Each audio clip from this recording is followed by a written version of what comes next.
Right, we are now broadcasting. Welcome to the meeting of the Planning and Regulatory Committee. The agenda papers and other relevant information for this meeting are available for the public viewing on the Herefordshire Council website. Please remember your words and actions should be chosen carefully, and members are reminded that speeches are limited to 3 minutes. The Council is streaming this meeting live on the Herefordshire Council YouTube channel and also making a recording. The recording will be available via the Council's website after the conclusion of the meeting. Other attendees are permitted to photograph and record the meeting, provided that it does not disrupt the business of the meeting. If you wish to record wish to be filmed, or do not wish to be filmed or photographed, please identify yourself so that anyone who intends to record the meeting can be made aware. There's no one. To ensure that the recording quality is maintained, could members speak clearly as possible and keep background noise to a minimum, and ensure that mobile phones are turned to silent. Welcome to all those in attendance. I'll now ask Ms. Gibbons to introduce the officers for this morning. Thank you, Chair. Good morning, everyone. My name is Kelly Gibbons. I'm the Development Management Service Manager.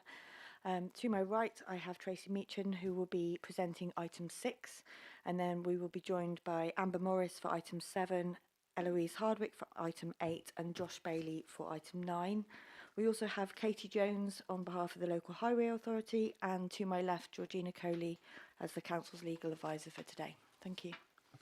Okay. Now we move on to item 1 on the agenda. We have received apologies from Councillor Simmons. And item 2, name substitutes. Yes. Item 2, Councillor Toynbee is acting as a substitute for Councillor Simmons. Are there any declarations of interest for this meeting today by members? Sorry. Councillor Engel, were you indicating you wish to?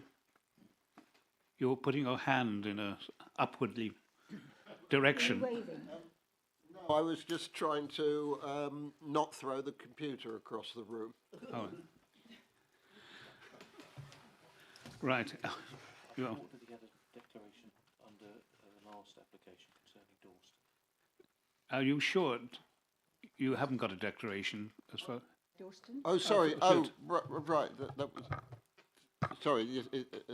I have got a declaration that wasn't to do with my hand at the moment.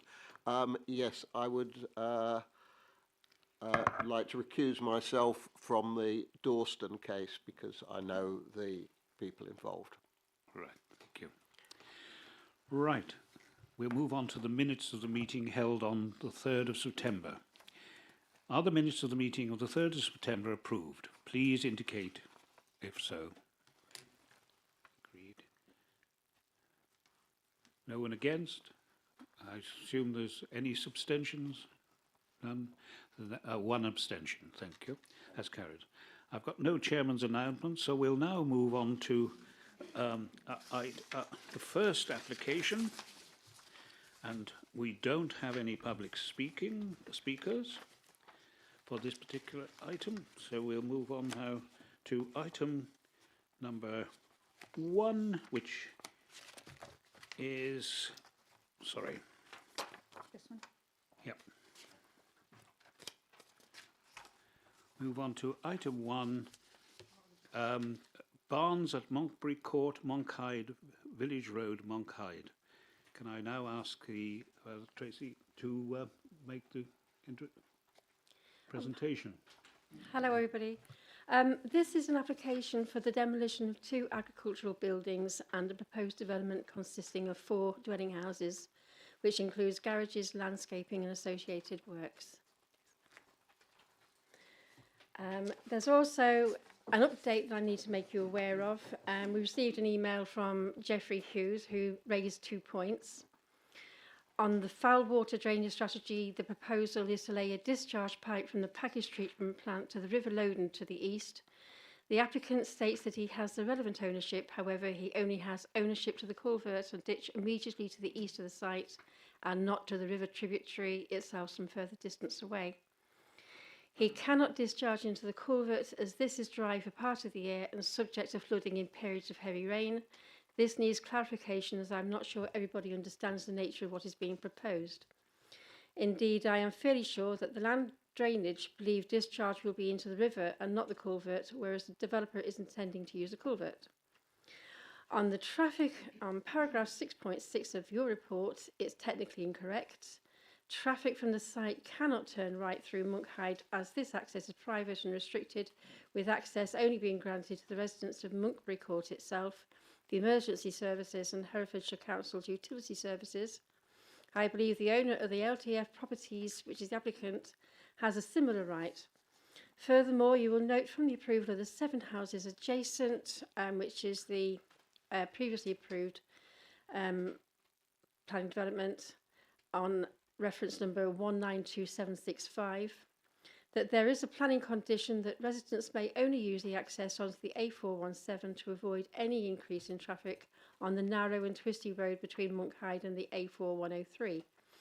This followed previous concerns of the Highways Department in relation to an earlier refused planning application in Monkhyde itself. You may wish to make note of this as the condition should only apply to any additional housing is now proposed.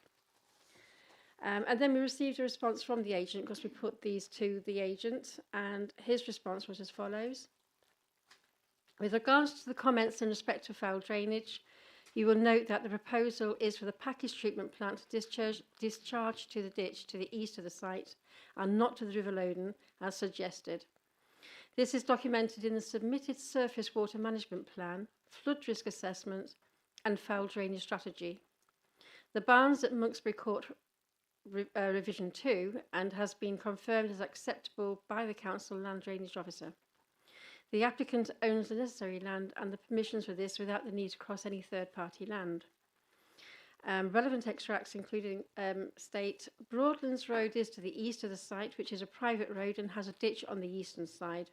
The ditch is the ordinary watercourse as referenced in the foul drainage strategy. Treated effluent from the package treatment plant should be discharged to the watercourse. The base of ditch level is approximately 97.36 metres AOD and the site is 98.87 metres AOD. Therefore, the package treatment plant can drain via gravity to the ditch, as stated in the foul drainage strategy. The applicant has confirmed that they own the land between the red line site boundary and watercourse, so no third-party permissions to lay the discharge pipe are required. These were the land drainage officer comments. So we proceed to the first slide. The application site is marked in the map by a red star. There are 3 distinct areas associated with Monkhyde. The main village to the west of the application site, the council houses to the southwest and the site itself. All of these form separate settlement boundaries for Monkhyde. Next slide. This slide shows the application site area, including the access from the main road. Next slide. This is the largest barn on the site when viewed from the east looking westwards as you approach the site. It's a redundant barn constructed of blockwork walls. You can just glimpse an existing dwelling house to its northeast corner, which is plot 1 of the adjacent site, visible to the north of the barn. Next slide. This is a smaller brick-built barn with corrugated roof viewed when standing to the east of the barn looking west. Next one. This is the large barn again as viewed when standing to the west of the barn looking eastwards. It's the front of the barn with plot 7 of the adjacent site visible to the north of the barn. Next one. So this is another overview of the site with views of the new development site to the left of the site, which is now being developed. Next.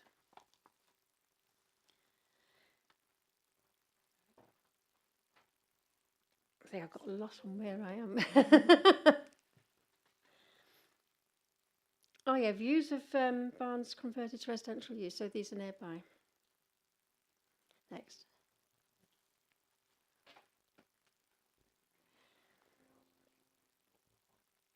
I think I'm missing some slides, to be honest. Yeah, this slide shows the applications. Yeah, this is the existing floor plan, the elevations of the. I've got lost on my slides, to be honest. Yeah. This is the existing floor plan, the elevations of the large barn, that's right. So next one must be slide 11. Yes. This slide shows the application site with the previously approved development to its north boundary and the closest existing buildings to the south boundary. It also shows the outline of the two barns to be demolished.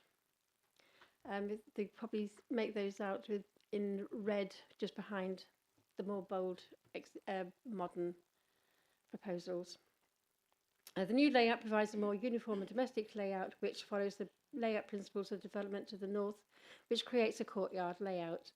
The proposed layout incorporates the existing residential barn conversions within the courtyard space to draw the different developments together. There is adequate parking and turning areas proposed. Each dwelling has a single-storey garage and allows access between the application site and existing dwellings to the south to enhance connectivity in the area. Next. These are the front elevations showing detached two-storey dwellings with plots 1 to 3 linked by single-storey garages. Next.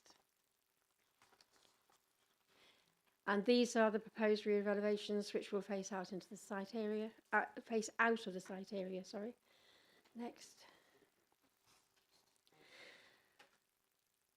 Yeah, the dwellings proposed shown within the context of existing buildings to the north and south of the site. Sorry, Chair, on the point of order, it's very difficult to hear the speaker over on this side of the room, or at least it is to me. I don't think she's speaking into the microphone.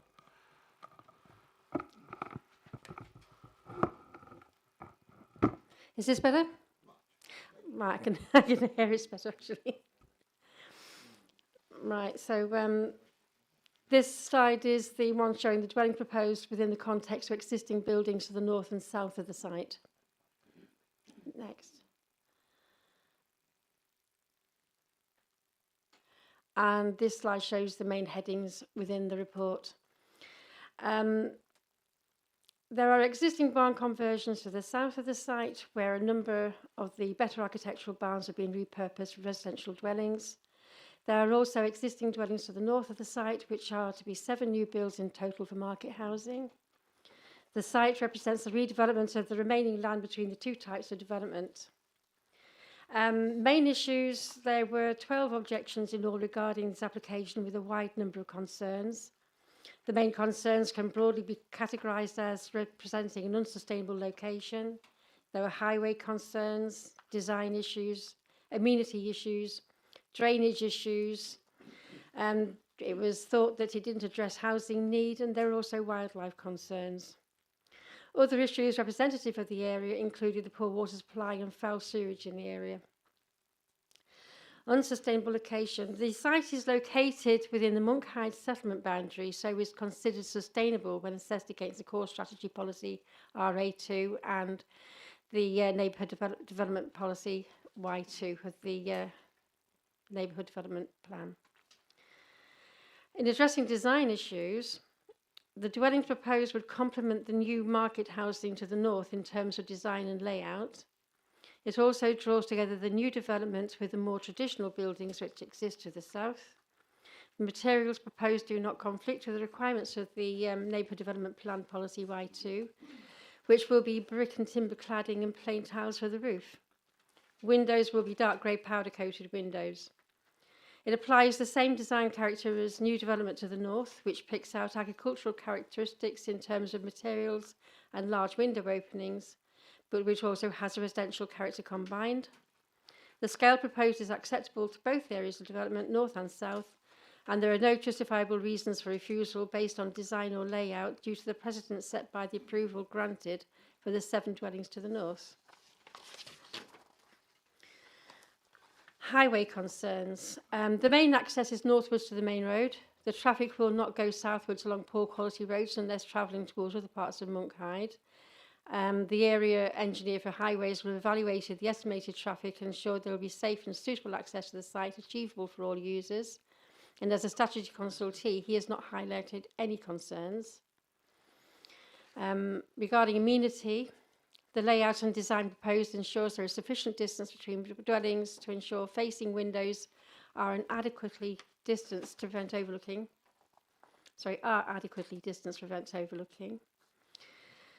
Drainage. All the dwellings are to be constructed in flood zone 1 with no surface water flood risk.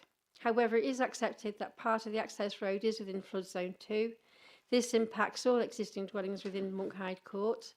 And the matter of flood risk within zone 2 was already being considered as appeal with the previous scheme and was considered to be acceptable. Any flood risk that would impact traffic movement can be planned for and would therefore not necessarily result in a refusal.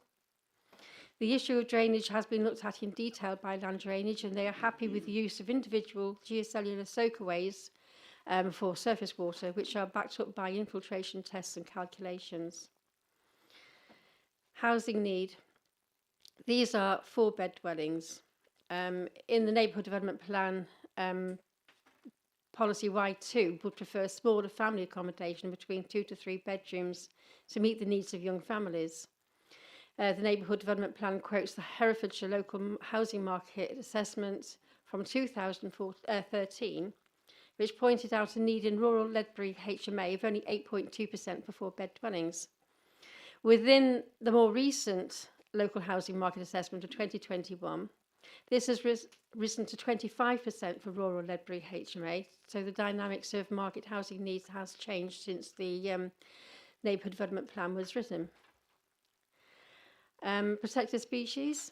The application has been accompanied by ecology assessments, and it's been pointed out that a protected species licence will be required. In this case, Natural England will take responsibility for protected species, and our ecologist therefore has no objections. And regarding the declining condition of the River Lugsac, adequate mitigation has been provided in the agreed purchase of phosphate credits, and an S106 agreement is currently being prepared. So in conclusion, the site to the north represents 7 dwellings which were allowed at appeal. This application is very similar to that proposal. The dwellings for this application have been arranged so that they include the existing dwellings in the courtyard arrangement, and the application, in my view, is a solid application which is recommended for approval. Thank you, Ms Meachen. Now we'll move on. As we have no public speakers, I'll move on to the local member, who is Councillor Lester. He speaks and has the right to speak at the end of the debate. He does not have a vote. He has 10 minutes.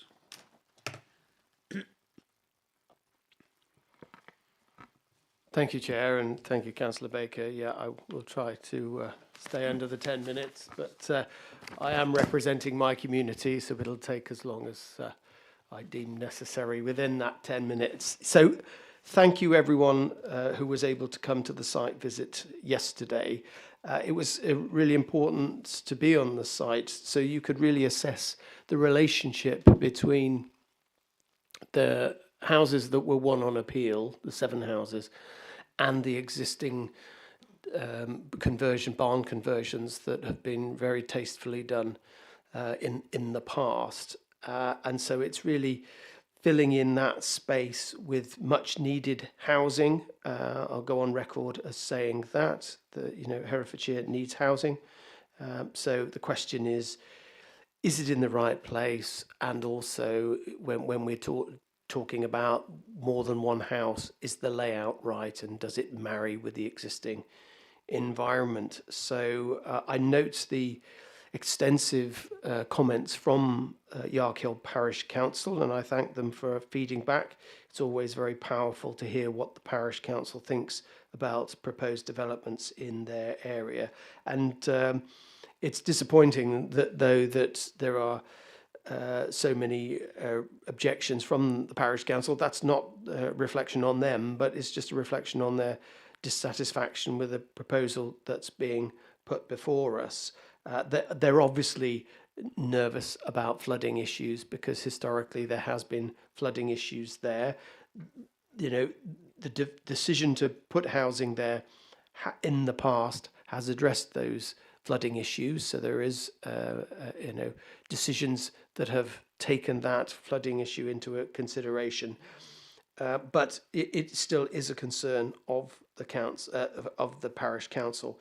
But I think one of the if you're going to build houses there, the big issue for me, and the issue that I would love the committee to bear in mind when making their decision today, is given the need for housing, given that it's a plot that has no current purpose at the moment, those buildings, as you saw yesterday, they serve no purpose.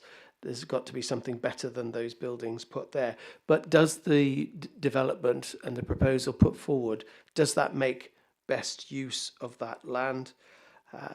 It was interesting to see the development that was one at Appeal. So you've got the 7 houses. Councillor Davies, you asked me if any of those houses were for sale. They'd all been sold.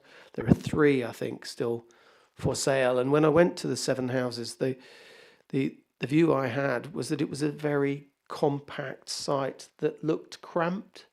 I don't know if members had the opportunity to see it, but it looked cramped, and I drove up and drove around and drove out again, and it just looked cramped. And so what I've got a concern over really is that, are we proposing here in front of us another cramped site? And when you see the size of some of the gardens, especially I think it's plot 1, that looks like a cramped site to me with a very small garden.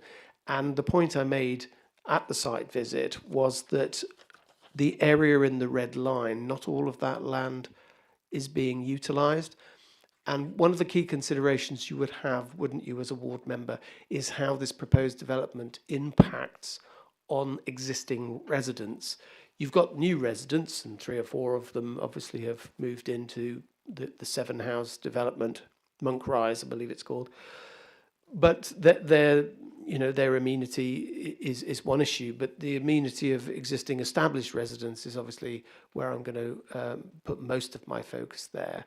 And so the question I have is there the best use of that site? Is it too cramped when the development proposal is not using all of the land that is set out and in the ownership of the developer?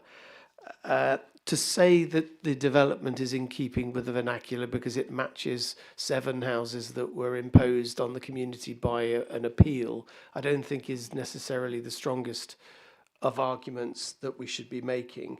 And the community has stoically accepted the 7 that was won at appeal. But I would really hate to think that winning at appeal sets a precedent.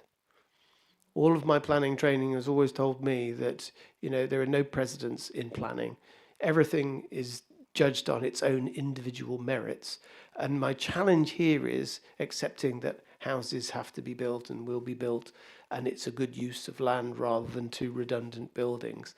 Is this the best use of the land in terms of the people who will end up living in these houses? Are the gardens too cramped? And also, does it bear the right relationship to the historic barns that it will be in front of? And so those are the real challenges I have with this application.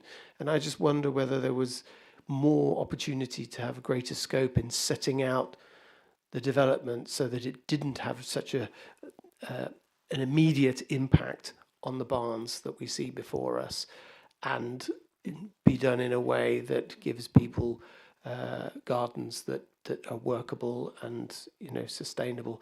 And then, of course, there is the issue that I think the parish council is very right to point out, which is, should there be more sustainable features about these houses, given that sustainability, especially environmental sustainability, is always an issue that we're told that we must grapple with.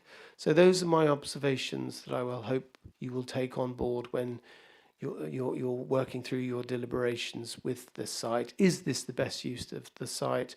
Is it giving those homeowners a cramped environment when they could do with it being more spaced out? And in it being more spaced out, would that improve the relationship between existing residents?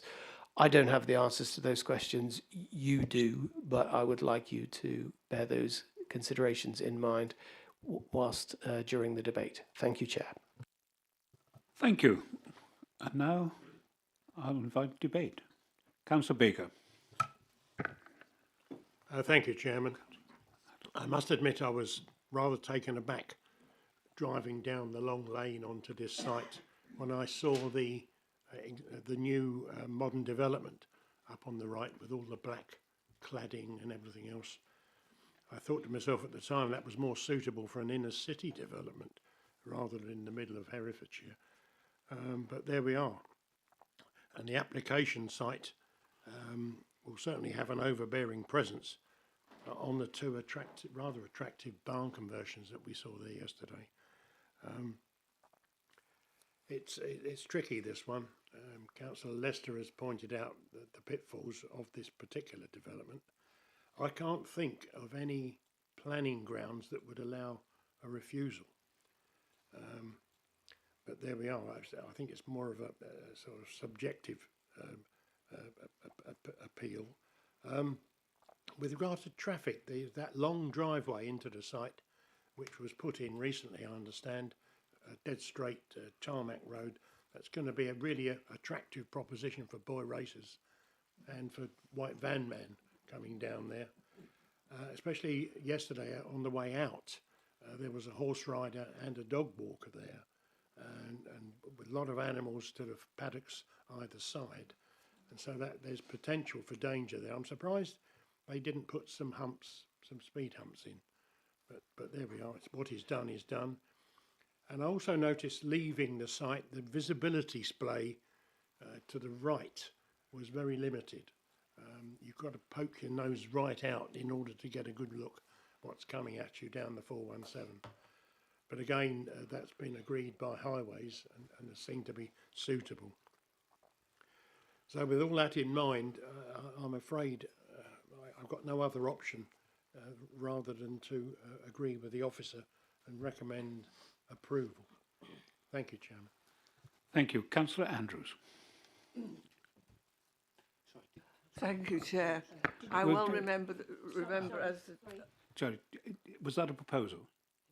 Is there a seconder for that? Councillor Davis, sorry.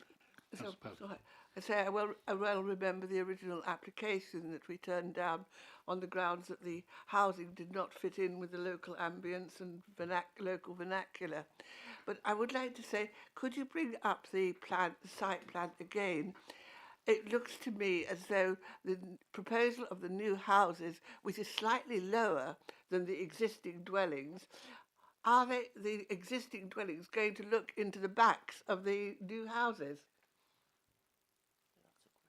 No, just so they shouldn't look into the back of the new houses because you've got plenty of fencing just there, and I've had a look at the distances and the way that they've been plotted, and I couldn't see any overlooking issues. I just wonder, because to say they are on the site visit, it was very obvious they're going to be lower than the existing dwellings that were put up, well, rather unhappily, I feel. And the other question is, they seem to be very cramped, and I understand that some of them haven't even got a proper back door of the designs. They go through a garage to get into a rather small back garden.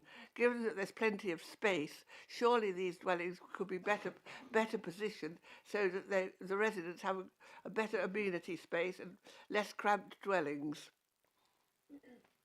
Yeah, I believe that the layout has been devised to make sure that it stays within the settlement boundary of the... Well, there's plenty of space on site, as we saw. I just wonder if this application would be better deferred so that they can come back with a slightly better and more spacious design for the new building. That's all. Councillor Thomas. Yes, I'm sorry, I'm very croaky today, so you have to put up with it. Yes, I think that this design is horrendous. I think the design of the 7 houses is horrendous. And surely, Mr. Chairman, it's our job to have some consistency in planning within the county. And they are ugly. And at the moment, the 7 are probably far enough away from the existing barn conversions not to dominate them too much. but these are going to sit very close to the existing barn conversions. And no, I totally agree that I think that there should be a far better design.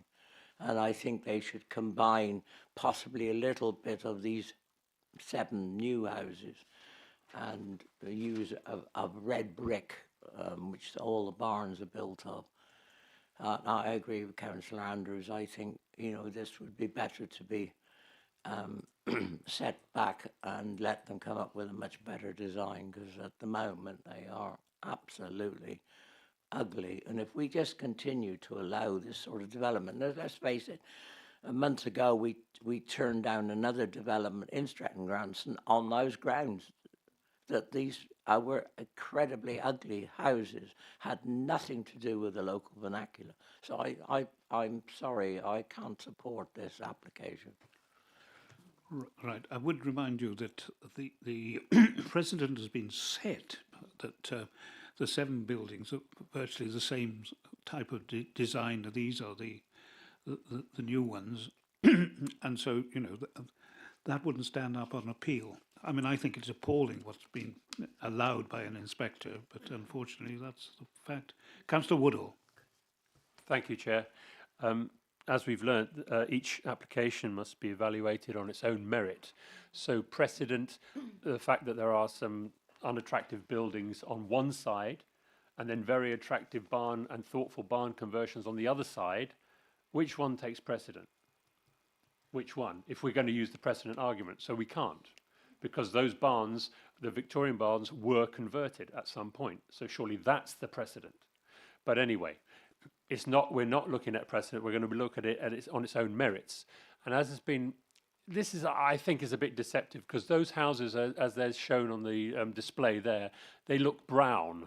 They look a little bit more like the colour scheme of the barns that are nearby. And on that slide, thank you for bringing it up, you can see there's an existing on the top picture.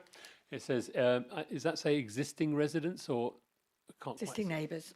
Existing neighbours. So you can see it actually overlaps one of the garages on one of the sides. So, and on the other one, existing neighbours, you can see how close they are to the actual buildings. They're not on the maps like that. They're not as shown as blatantly on our maps, but they are shown in that previous slide. So it is impinging directly on those neighbouring Victorian barn conversions, basically in visual line with them. And so it is an impact on the character of the surrounding area and the residential amenity. And I agree with the NDP by Yarkhill and with Cradley that it is not in keeping with those buildings. The other thing, as was mentioned, was the being able to overlook. If we look at the schemes, the design, you can see that they've got double height windows. They've got this large, and so have the new developments at the back. So they definitely will be overlooking. We stood in that courtyard, which has got the old barns. We stood in that courtyard, looked up, and could actually see the new developments over the fences, and you could see the windows. I could see the lights on in one of the buildings, because they have these, like, what's it called, a gallery level. This first floor is a gallery level, and the gallery looks out of these large window panes straight down into the Victorian barns, but also will be straight into the back elevation, the rear elevation of the new houses. So, and there's no trees. There's no trees between the two buildings, the two developments. So I find it impossible to support this this development, because it is not in keeping with the surrounding area and the residential amenity of the existing barns. Thank you.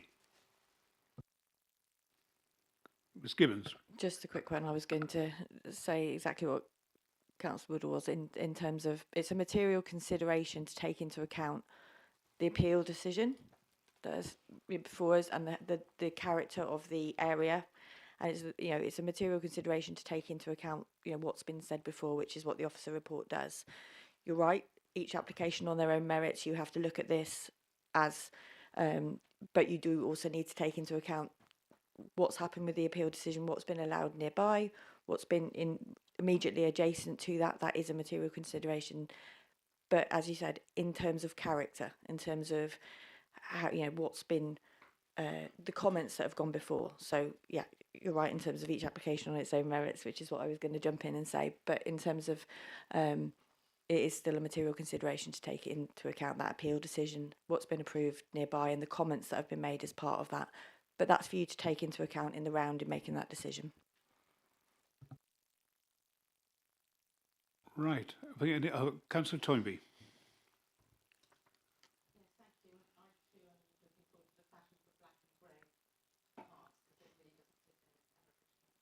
Could you put your microphone on, please? No.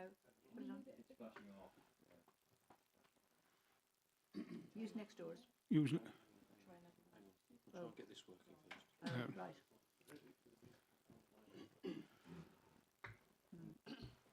Is that better? Yeah. Okay, thanks.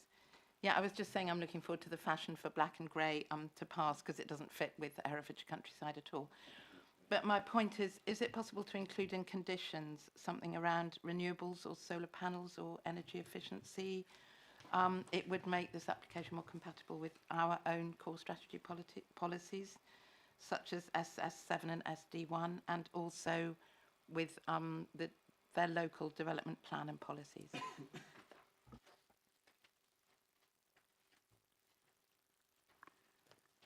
you want to make any comments on that? If members following debate want to make recommendations as part of the proposal to include conditions in respect of those aspects, then there are policies that support that. I think a lot of the sort of renewable and sustainable sort of side of things are built into building regulations, and you know, in terms of the fabric first approach, etc., that is built into that. If you wanted to go and look at those an additional condition, then you would need to specify that as part of any recommendation. Is that acceptable to proposer and seconder? I mean, we can reject it as may come, but perfectly sensible, and I would support it. Okay. Thank you. Yeah.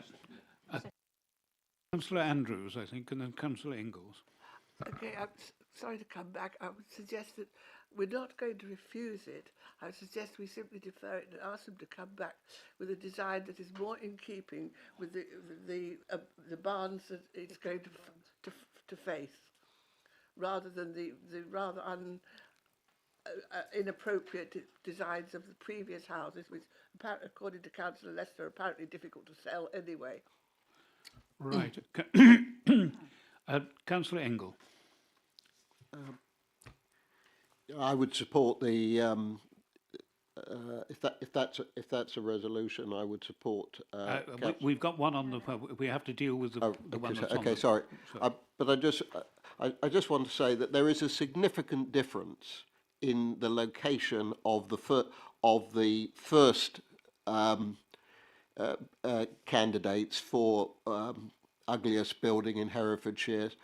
And this one, it's much nearer the existing and attractive barns, and also nearer the village itself. And I don't think this can be a precise rerun of what happened before. It's in a different place. It does need building on, I'm sure of that, but not this, please. Right. Are there any other speakers? Then we have a proposal with proposer and seconder. Officers, do you wish to say anything before we come to that point? No, I think the comments that have been made so far address that. Obviously, you've got the officer report there. The application, I think probably just in terms of history, the application's one that came in 2022. When we had a 5-year housing land supply, so they've obviously looked to retain that area within the settlement boundary in accordance with the York Hill Neighbourhood Development Plan. The comments that have been made so far are ones that are sort of subjective, and they're clearly comments that reflect some of the things that have been raised in the objections that have been made.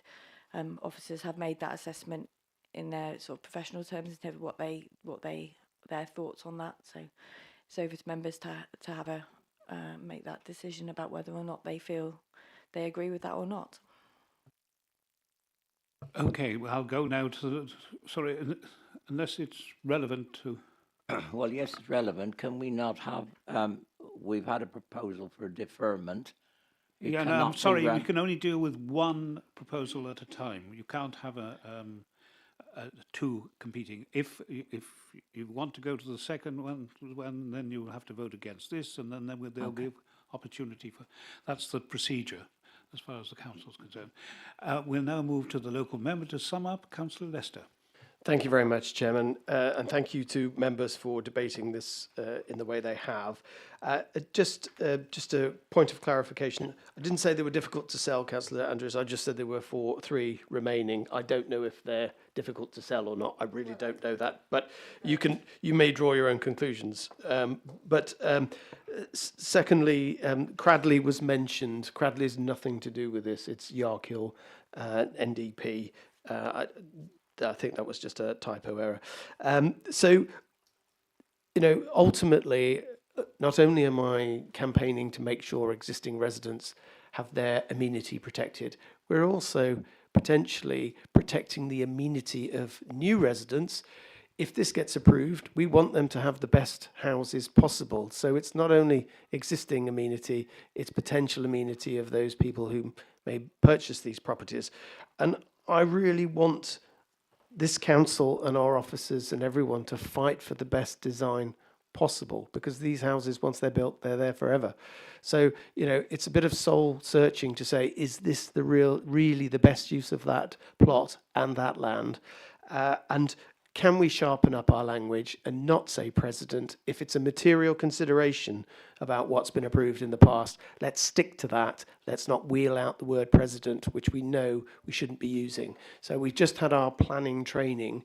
So can we reinforce that message so that officers and members speak alike, so it is a material consideration and we get rid of that awful word president? And then finally, I would just make the plea, and I was really grateful for your incisive thoughts on the last time I appeared. Hopefully I won't be back for a good while. But the point is, in protecting the amenity of existing residents, you saw, didn't you, the level of the existing concrete barns. And what I would love to know and be assured of is that the relationship in heights is protected. So we have datum points to establish the levels of those buildings so that if they're approved, they don't leer over the existing residents in those barn conversions. So please, could we be minded about that type of condition if this application is to be approved. So thank you all for your deliberations, and I'll leave it in your hands. Thank you. Right, we'll now move to a vote. Can I have, with the additional of what Councillor, I believe Toynbee was suggesting, to the conditions for this? Can we clarify what we're actually voting for? Right. Councillor Baker's proposal, the officer's recommendation, plus what Councillor Toynbee was suggesting. Can you perhaps just outline that again, please? Yes, I don't have the exact wording, but I just would like to have seen more in this about, that does conform with our sustainability, energy efficiency. So do we have some standard wording that we can put in? We can draft something, something along the lines of a pre-commencement condition requiring a detailed statement in relation to sustainable measures for the build or for some. We'll draft something. Okay, lovely, thank you. Right, can I now ask for those in favour, please indicate. Right, so that's Councillor Toynbee, that's a hand up, yes? Yep. 1, 2, 3, 4, 5, 6 in favour. Those against? Right, 1, 2, 3, 4, 5, 6, 7, 8. That has fallen, that's lost. Now we'll move on to, I believe we had notice of an additional recommendation. Sorry, one abstention. Sorry, I didn't. my eyes. I didn't see either. To say that we're not refusing it, we're simply saying it should be deferred so that it can come back with a design for these 4 houses that better reflects the fact that they're going to be opposite the rather pleasant barn conversions rather than the black and grey design of the 7 houses that exist, that it does not really reflect the local vernacular. Okay. Have I put that in sufficient planning terms? Yep. And you agree with that, Councillor Thomas? You seconded. Proposed and seconded by Councillor Thomas. Right. Then we'll go straight to a vote. Do you wish to make any comment on that, Ms Gibbons? Just so we're being specific in terms of what the deferral's for. So you've said, I know design to look at the vernacular. Is there anything else particularly that members would like? I mean, you've made lots of comments on that, but I think just so that we're clear to the applicant when we're going back to them. So I think there was comments made about layout, the use of the site, heights, amenity. So there were lots of issues to reflect upon, to look at. So not just design, we're talking layout. Make better use of a rather large site. Okay, so layout, scale, Yes. use of site, and And a better adaptation of local vernacular. And possibly use of red brick. materials. Okay. Local vernacular covers a lot. So it just Okay. gives us something to go back and be specific about, so that we can direct them towards what they should be looking at, should they wish to amend the scheme. Yeah. Right. We'll move then straight to a vote. Can I ask for those in favour of that proposal? Yes. Indicate. 1, 2, 3, 4, 5, 6, 7, 8, 9, 10, 12 in favour. Okay. Those against? Those against? 1. Abstentions? 2. Then that is carried. We will now call for a 10-minute break, bearing in mind that I've been lobbied by members to make sure that I didn't go much over an hour before they had a comfort break.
No.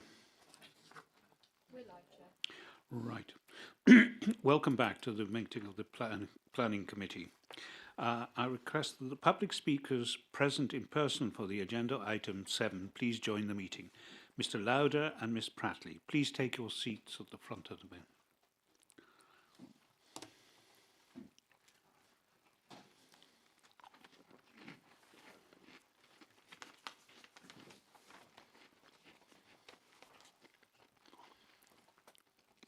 Good morning. I welcome you to the meeting and we'll call you to speak following the officer's presentation of the application. Can I now move to item 7? The application before us concerns the land south of Rectory Lane, Cradley. Can I now ask Miss Morris to make the presentation? Thank you. Thank you, Chair. The application before you today seeks full planning permission for the erection of 2 detached custom self-built dwellings. The site location is indicated by the red star on the map and is situated to the south of Rectory Lane within the defined settlement boundary for Cradley. The application site lies within the Malvern Hills National Landscape, the Cradley Conservation Area. The map on the screen highlights nearby heritage assets marked by the blue dots, including the Old Rectory and St James Church located to the north of the site. This slide shows the application site outlined in red and is an irregularly shaped parcel of land measuring approximately 0.36 hectares. Access is via a private road, Rectory Lane, which connects to the C1162 at the War Memorial Junction to the north. The image on the left is taken from the arboricultural impact assessment, with the area shading in red indicating zones where vegetation is planned for removal. The image on the right illustrates the proposed landscape plan, highlighting both existing and proposed trees and hedgerows, demonstrating that the majority of trees on the site are to be retained. During the site visit yesterday, a query arose regarding a poplar tree to the north of the site. This is labelled as G4 in the impact assessment and is proposed for removal. However, condition 5 in the officer report relates to exploring the retention of this group of trees, including the poplar. Additional planting is also proposed in the immediate area. Next slide. This site is split into 2 distinct areas. The first, a more densely vegetated section containing a private allotment, and this is proposed to accommodate plot 1. The second, a relatively open area featuring an existing outbuilding and yard associated with a forestry-related business, is designated for plot 2. As shown on this side, plot 1 is positioned to the east of the existing internal access track for those who visited yesterday, and plot 2 is located to the south of the track. On screen now are the plans and elevations for the proposed dwellings. On the left-hand side are the drawings for plot 1, a 3-bedroom dwelling, and on the right-hand side are the drawings for plot 2, a 5-bedroom dwelling. External materials are red brick with uncontrasting detailing, painted timber casement windows under plain clay tiles. Next are some photos from within and adjacent to the application site to give members some context. The map includes the location direction of the photos, coordinated by colour. The blue bordered image to the top of this slide shows the view from the Memorial Junction along Rectory Lane, looking back towards the site. The image in green shows the site from the access point on Rectory Lane, and the final image shows the proposed entrance from the site when taken from the Village Hall and Church car park. These photos depict plot 1 within the site. When working clockwise, starting in the top left, this image is looking south towards plot 2. The purple bordered image is taken looking back towards the Scout Hall. The orange image is looking north from the centre of the site back towards the site entrance. And the final image is taken looking towards the rectory. In a similar vein, these images depict plot 2 within the site. The top right photo is taken from the gateway of the site looking south towards Sundown Lodge or Churchfield Cottage as on the submitted drawings. Working clockwise, the next image is looking west towards Russet House, followed by the purple bordered image taken at the southern extremity of the site looking north. And finally, the orange bordered image is looking east across the site and towards the public footpath in the adjacent field. several footpaths around the site. The top image shows public footpath CD38 looking west towards Russet House. The green bordered image is taken from the same footpath looking north into the site, and the orange bordered image is from the footpath CD34 near the War Memorial Junction looking back towards the site. In summary, the application has been assessed against the relevant policies of the core strategy, the Cradley Neighbourhood Development Plan and the National Planning Policy Framework. The proposal represents an appropriately designed residential scheme situated within the defined settlement boundary of Cradley. This officer views the proposal to be acceptable in terms of scale, layout, design, and would not result in unacceptable harm to residential amenity, the national landscape character, ecological assets, or highway safety, subject to appropriate conditions. While some harm to the conservation area has been identified by the Building Conservation Officer, the harm is not considered to significantly and demonstrably outweigh the benefits of the proposal. Accordingly, it's recommended that the application is approved subject to the suggested planning conditions as set out within the Officer report.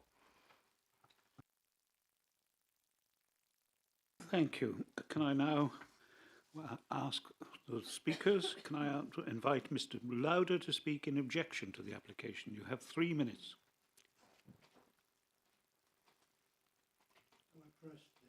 Yes. And if you could pull the microphone towards you.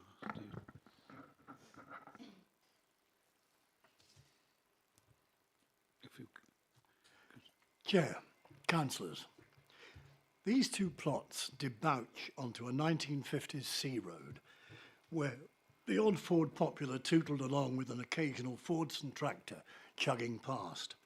In the 1980s, the diocese applied to build on the glebe land, which was rejected due to traffic danger.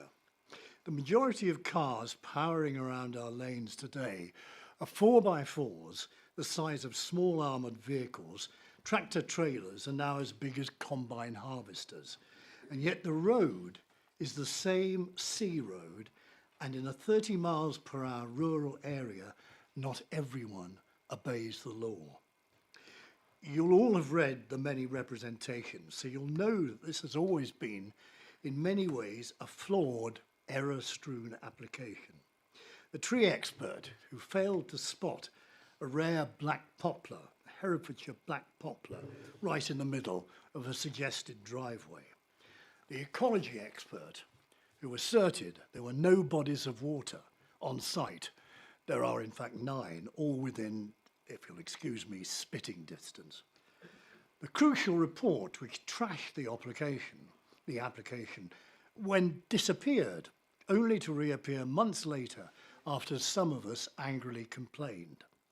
And what is worse, there is no housing need here to be fulfilled. There are now over 30 houses in the 450, 750k range not selling. Why do you need to up your quota of self-build houses? Build them someplace else. Don't just dump them in an important green lung at the medieval heart of the village. Even with a diocese to suddenly decide to build, I don't know, 3 or 4 bungalows instead, you would still have access problems. If the diocese retained, you'll excuse me, an ounce of Christian charity, it would junk the application and negotiate with the group that wishes to transform the entire area into allotments. That would benefit the village. That would retain a valuable green lung and be a true community asset. I urge you to reject this rotten application comprehensively. Thank you, Chair. Thank you. Can I now invite Mr. Pratley to speak on behalf of the application? You have 3 minutes. Thank you, Chair. Hello, committee. Hello, Mr. Lauder.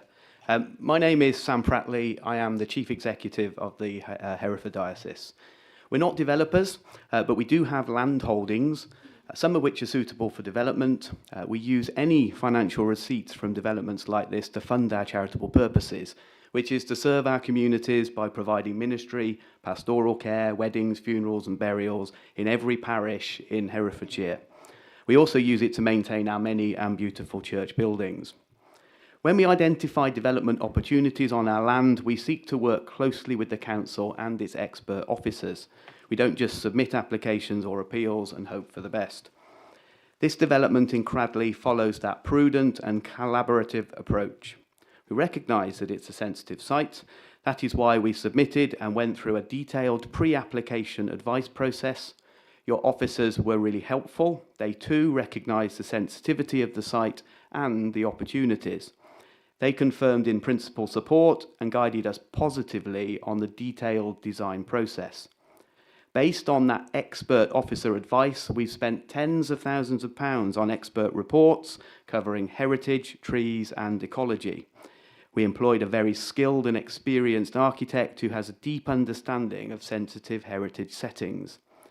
Through the application process, officers assisted further with detailed and helpful fine-tuning suggestions for the house designs and landscaping proposals. We responded positively, and the result is this very high-quality proposal before you. We do recognise there are some local objections, and we are unsurprised that some would prefer no development at all. But you will know that decisions you have to make are not based on a popularity referendum, but need to be evidenced and policy-based.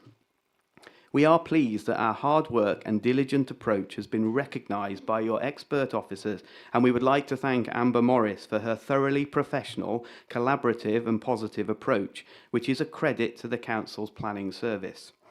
Your officers set out a clear, evidence-based conclusion and recommendation that this sensitive, high-quality proposal is acceptable and should be permitted.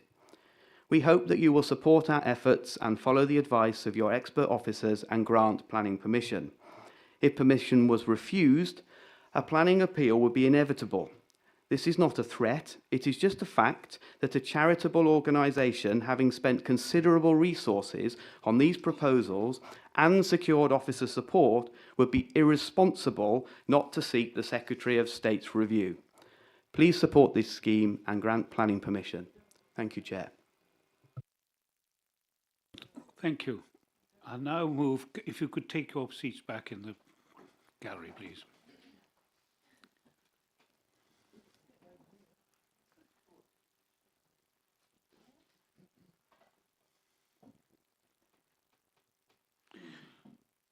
Right, we'll move on now to the local member, who is Councillor Tully.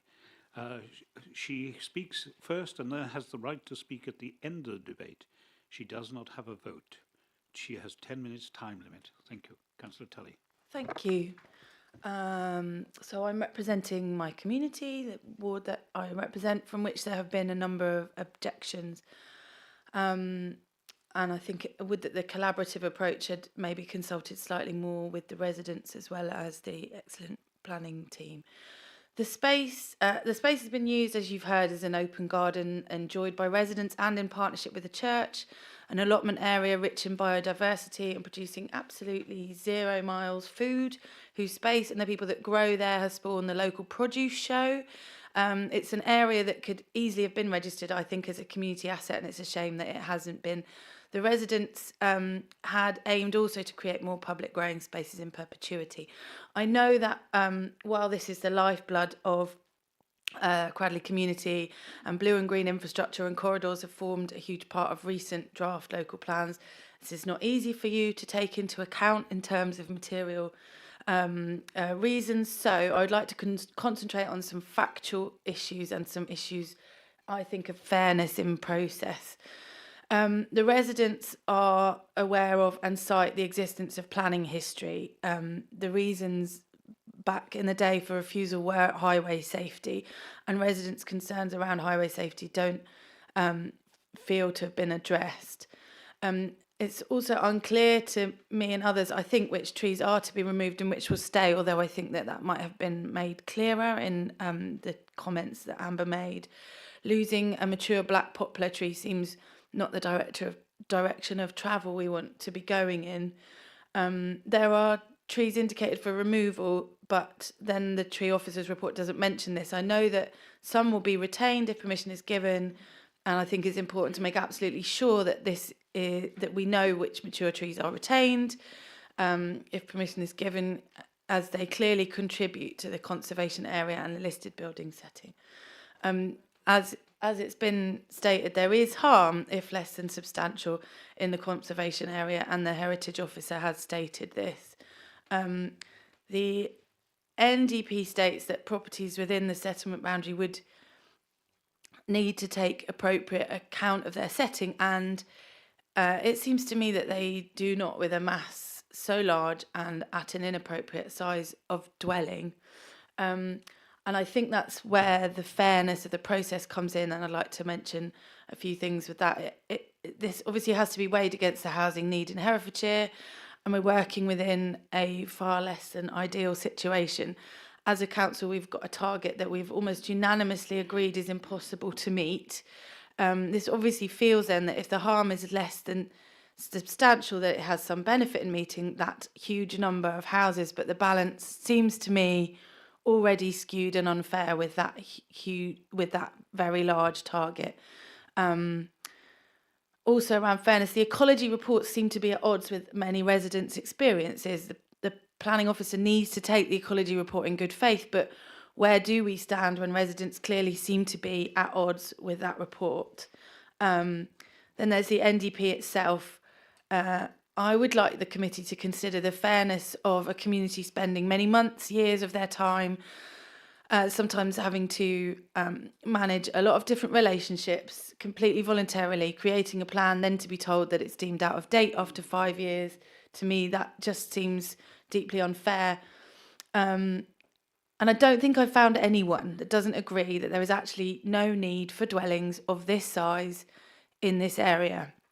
I'd love you to consider again the fairness and reasons that one would agree a dwelling of this size in this area.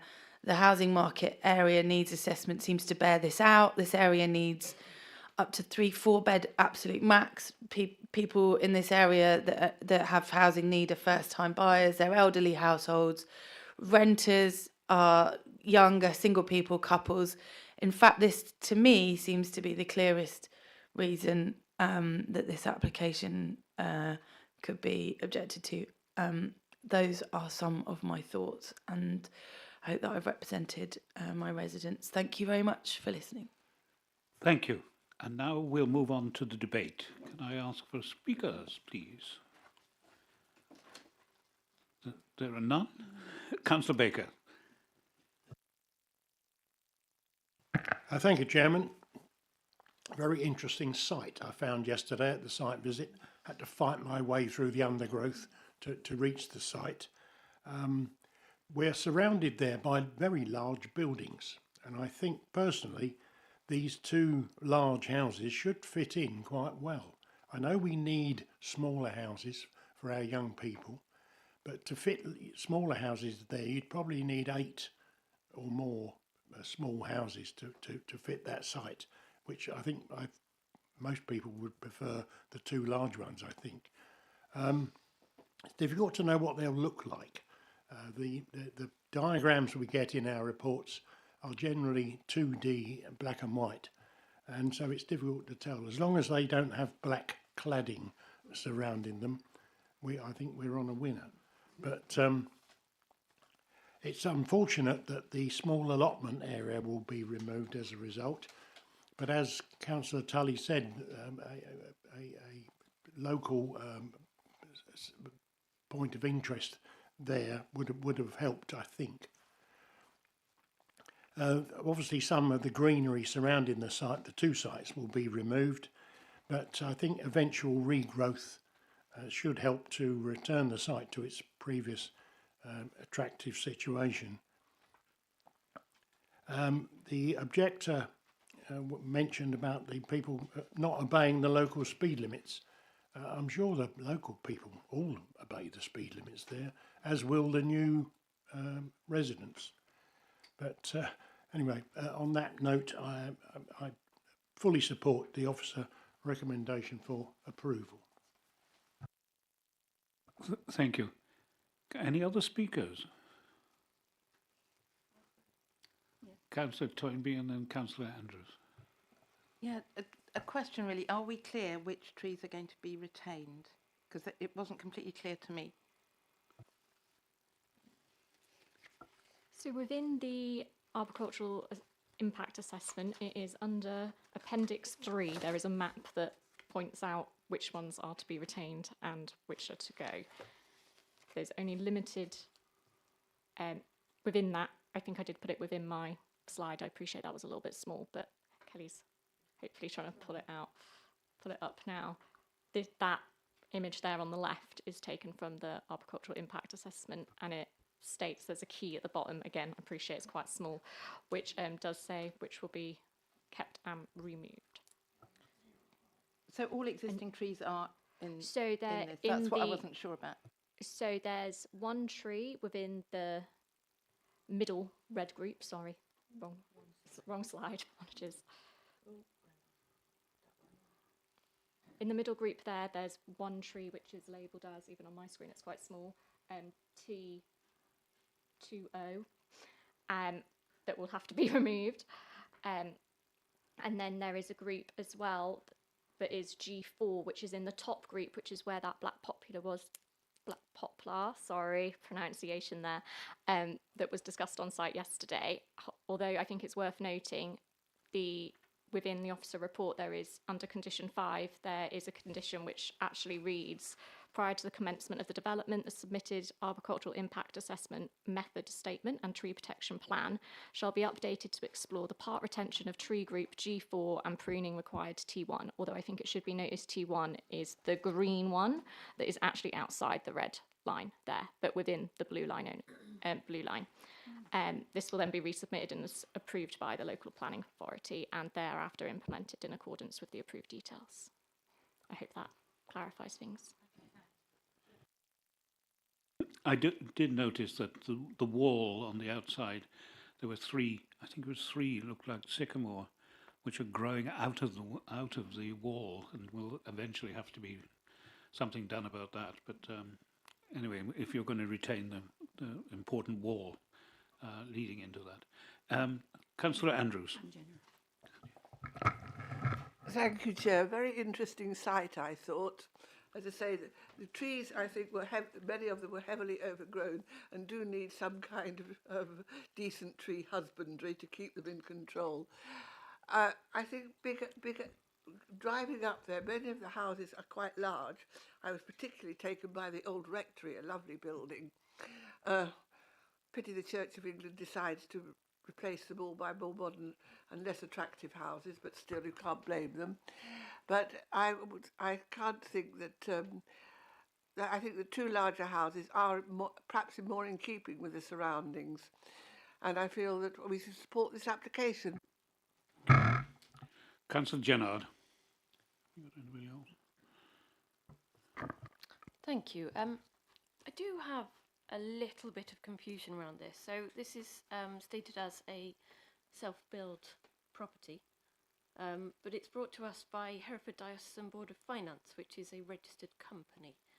And so I've just looked on Self-Build and Custom House Building Act of 2015, just to understand that a little better. It says, in this act, self-build and custom house building means the building or completion by A, individuals, B, associations of individuals, or C, persons working with or for individuals or associations of individuals. How does that marry up? Could somebody answer that for me, please? Because do you want to? I mean, I can probably answer that. I'd like Kelly to answer it, if it's all right. Thank you.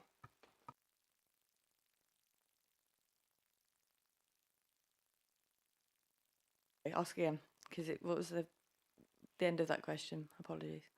This is brought to us as a self-build project. Yeah. A company has applied to undertake the building. So it's self-build or custom build.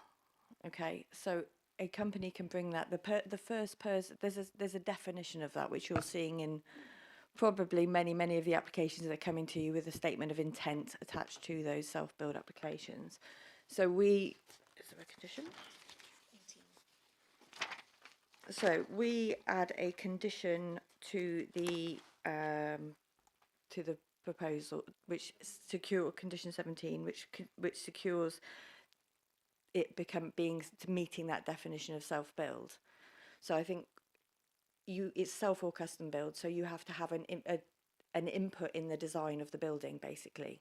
So they may go away and have the first person that occupies that would have had to have an input in that design. They will have to demonstrate how that's occurred as part of that condition. A lot of these are coming because of the biodiversity net gain exemption requirements, but we still have a need for that self-build requirement across the council as well. So I think they will have to demonstrate how that has occurred, and custom build can be just some of the internals. It can be slight tweaking to what the design is, and we may well get applications at a later date for non-material amendments or changes to that design so that they can demonstrate that they have had that input. So it isn't at this point, especially where you're in a conservation area or a national landscape and we're asking for the detail, there's a bit of a conflict there, but they can go away and make sure that they are do comply with that condition at a later date.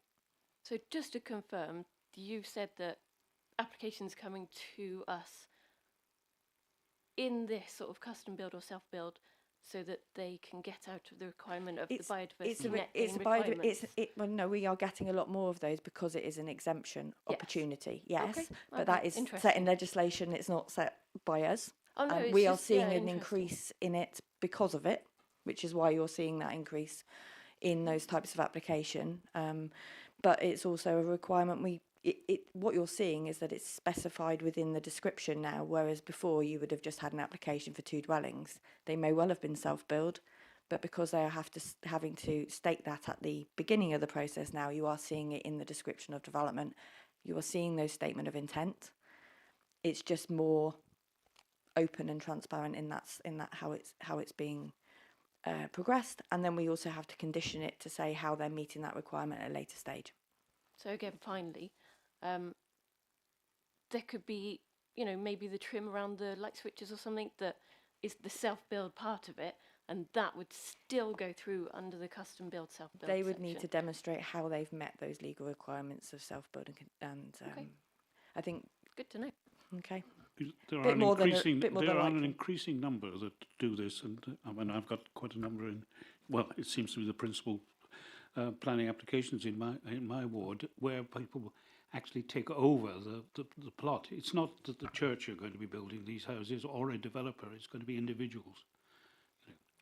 A bit more than light trim as well. Yeah. Probably.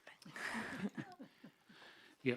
Right. Councillor Engel. There are 5 houses over £1 million for sale in the single village of Cradley. There will soon be a 6th. Malvern Hills meets Beverly Hills. This project, I was astonished when I first heard it, is being promoted by the Hereford Diocese. It is a conservation area. It is a national landscape. It is objected to quite strongly by the parish council. It has been objected less strongly to by the parochial council of St James the Great, a lovely name, who were they objected less strongly, I suspect, from pressure from above. It has very cramped access. It will degrade the heart of the village. I know the church is hard up. But if they want to sell off land in a village, they should surely build houses that the village needs. Mr.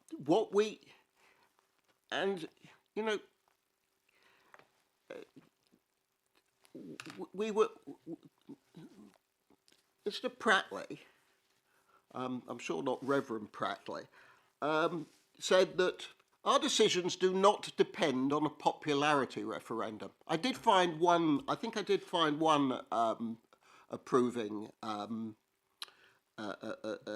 reference on the page, but it is immensely unpopular. Well, your decisions may not depend on a popularity referendum, but actually ours does. And you... Right, Councillor Engels, there's a danger in that, if putting that forward, nullified any decisions we make if we're making decisions on a popularity.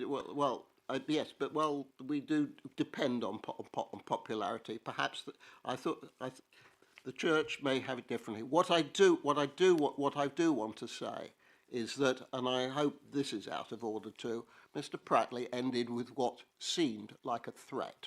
That if we don't give him his way, he will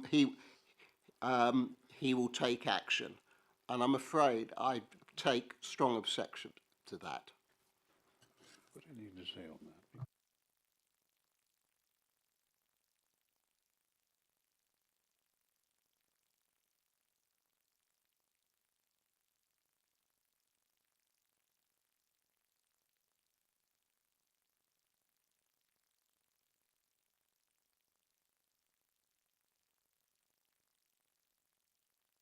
Can I say, Councillor Engel, you've put the committee in a dangerous position because your comments were prejudicial. You're not based on the planning policies and issues. You're based on your prejudice against the applicant. Can I just say that I have no prejudice against the applicant. But I did find that what he said was out of order, and I think it is. I don't have prejudice against him at all. I've never met him before. I think as councillor, as long as it's clear that when you're making your decision on the merits of the planning application, you're not taking any of those points that you've made into consideration. So although you can have a view on the comments made, that isn't swaying your decision on the merits of the planning application and your decision in that regard when you vote. I certainly don't do that. But if every applicant comes here and says, if you don't do what I say, I will go. I will do something. I don't think that's right either. I mean, it's happened many, many times, but we've had to grin and bear it. So, but not, I suspect, from the church.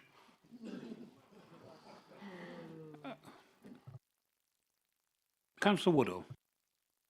Thank you, Chair. On this application, I prefer plot 2 to plot 1.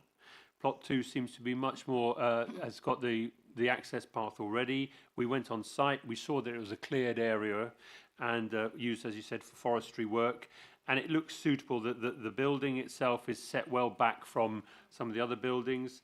And we can see from the proposed materials that they're going to be using some sympathetic materials. For example, stock red brick, natural plain clay tiles, and conservation style, and also permeable gravel with the colour match to the Malvern Hailstone.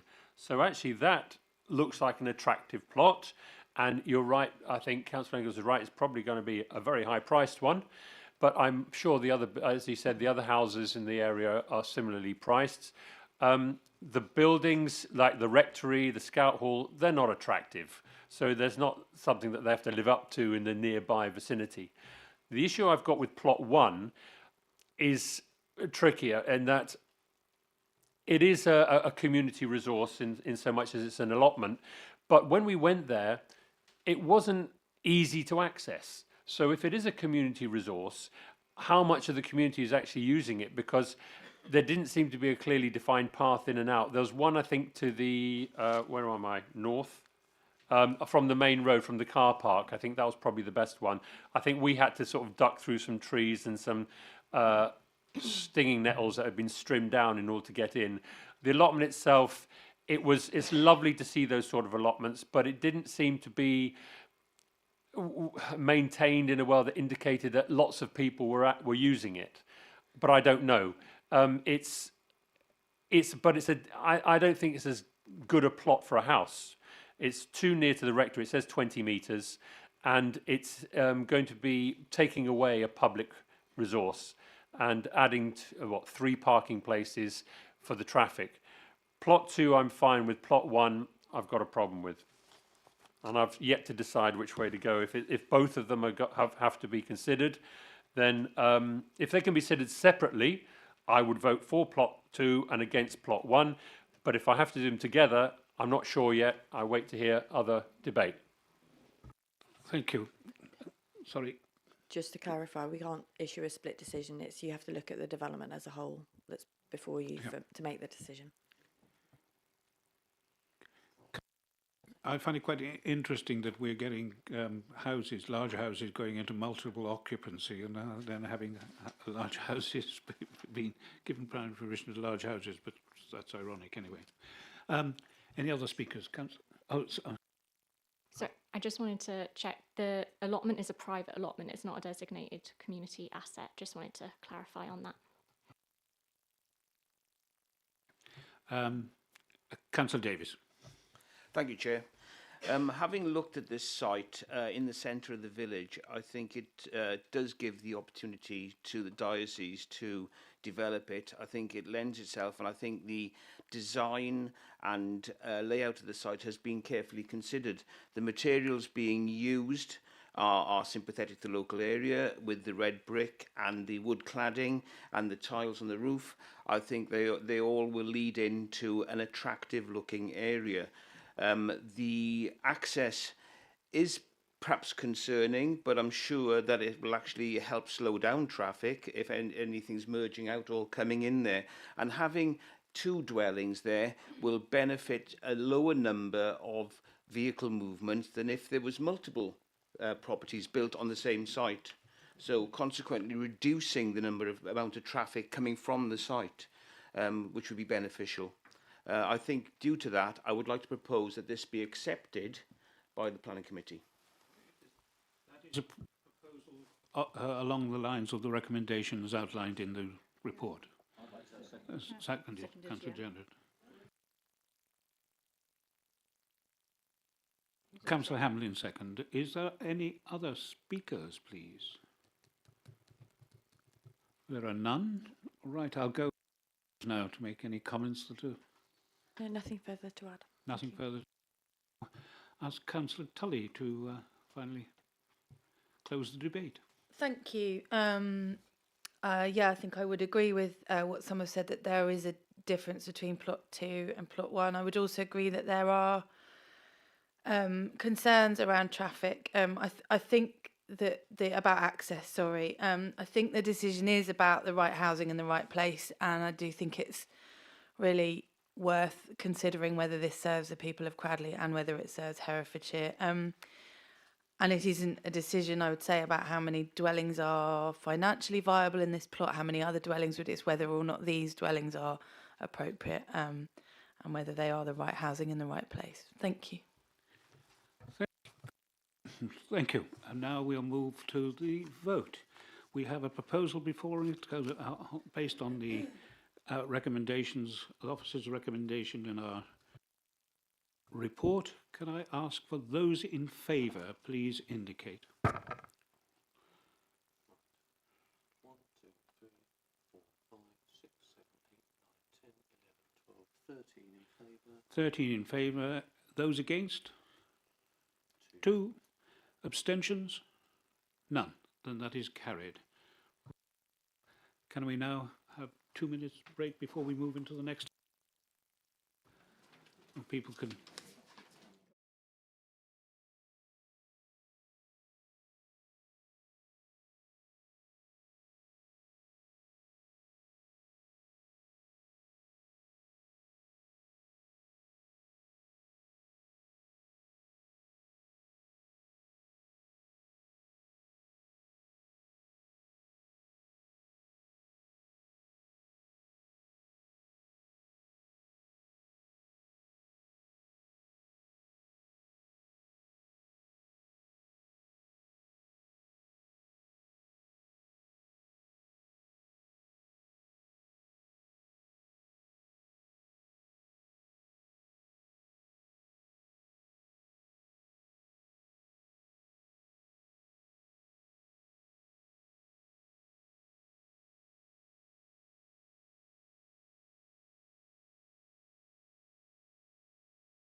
Right, thank you. Welcome back to the meeting of the Planning Committee. Can I request that the public speakers for this item, Mr. Mr. Boas and Mr. Thomas, please take their places at the... Mrs. Boas. Mrs. Boas, sorry. Sorry. Oh, that was...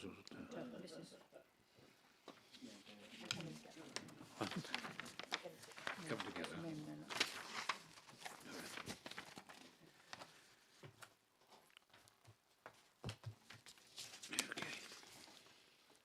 Can I now ask for the officers' presentation, Ms. Eloise Hardwick, to make the presentation, please. Thank you, Chair, and thank you to those that attended the site visit yesterday. The broad location of the application site is denoted by the red star shown on the screen. The site is located in a rural setting approximately 0.6 miles east of the village of Peterchurch. The site, as shown in closer detail on this slide, relates to a parcel of pasture land to the north of Wellbrook Road. The topography of the site is characterised by a steep, sloping landscape which rises to the north of the highway. The site relates to a relatively level piece of land, but which does occupy a raised position relative to the road. The access to the site is formed by an existing gated agricultural access, and there is a public right-of-way which extends along the north and eastern boundary of the site. Boundary treatment is comprised predominantly of hedgerows and trees with some fencing. Planning permission is sought for the erection of an agricultural building to provide general purpose storage and sheltered accommodation for the applicant's existing cattle stock over winter. Next slide. This image shows the proposed location of the building taken from the existing access. The proposed building would be situated to the southern boundary of the wider parcel of land and would be positioned parallel to Wellbrook Road. The proposed building would have a footprint of approximately 334.5 square metres, including the canopy, with a minimum eaves height of 3.8 metres, with the eaves to the rear being 4.3 metres and a ridge height of 5.9 metres. The building would be constructed from a concrete panel wall with treated timber spaceboarding above. The roof would be a natural grey fibre cement.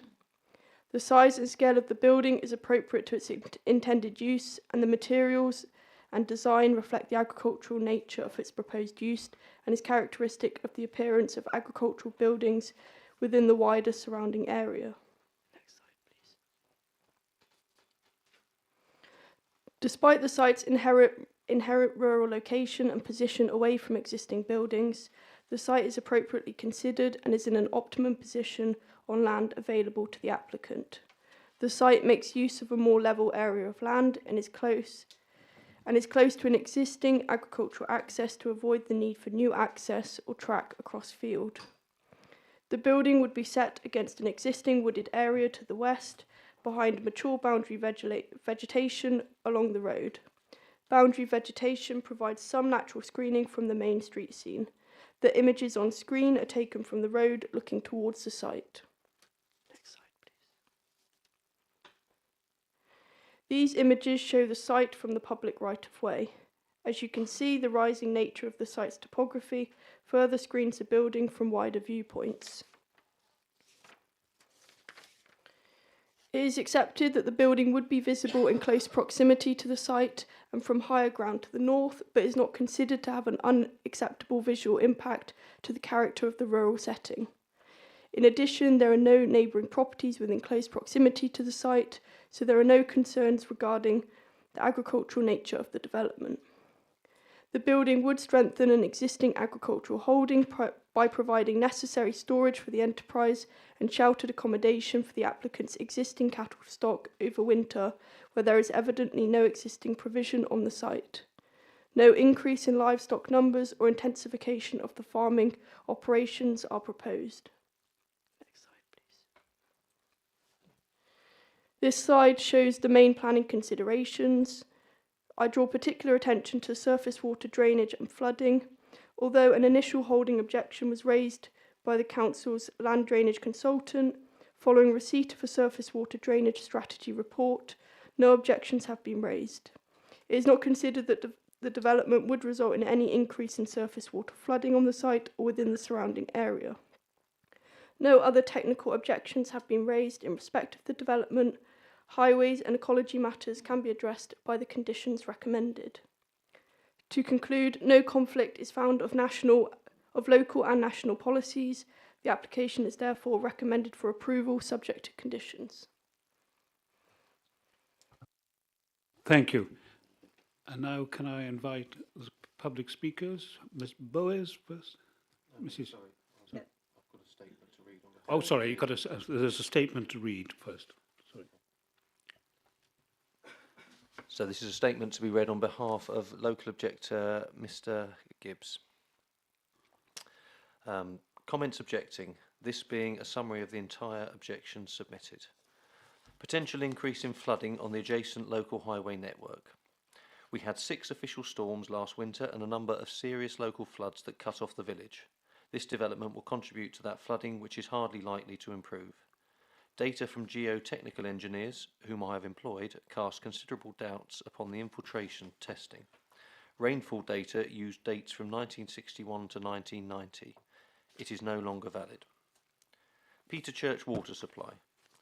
As Chair of Peter Church Water Supply Society, I, together with our Vice Chair, have expressed concern at the proximity of this proposed development to the supply source and the backup borehole. It is possible that the subterranean rock tips down towards the north and the chance of serious contamination adversely affecting nearly 100 houses. Additionally, the main pipe supplying most of these houses lies under the proposed site. Previous prior notification applications refused. These include an appeal to the Secretary of State, part of their rejection being because of the damage to the landscape. Polluted surface water from animal manure. No foul water facilities are proposed, and it is of great concern. All manure and urine will enter the local watercourses and thus the River Dore. The permeable covering will be clogged with Herefordshire mud very soon. Vehicle access and highway safety. The entrance is placed on a treacherous, sharp bend on a very narrow road. The road is used daily for access to Fairfield High and the primary school.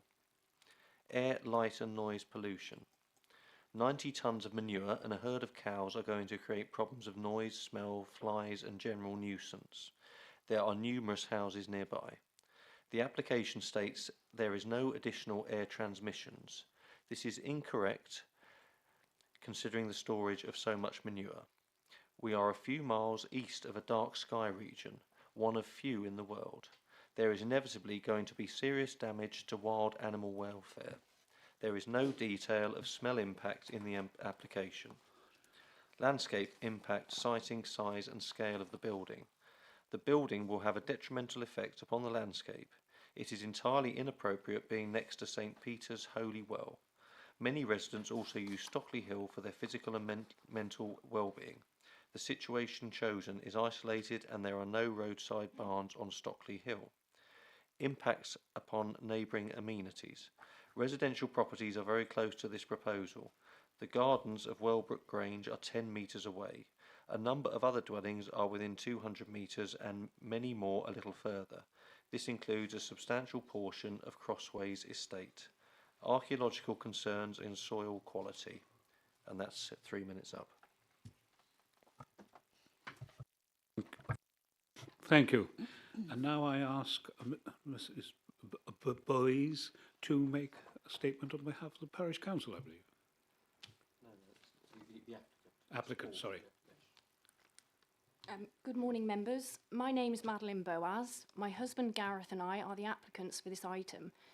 We speak in support of our application for an agricultural building on our ground at Peter Church.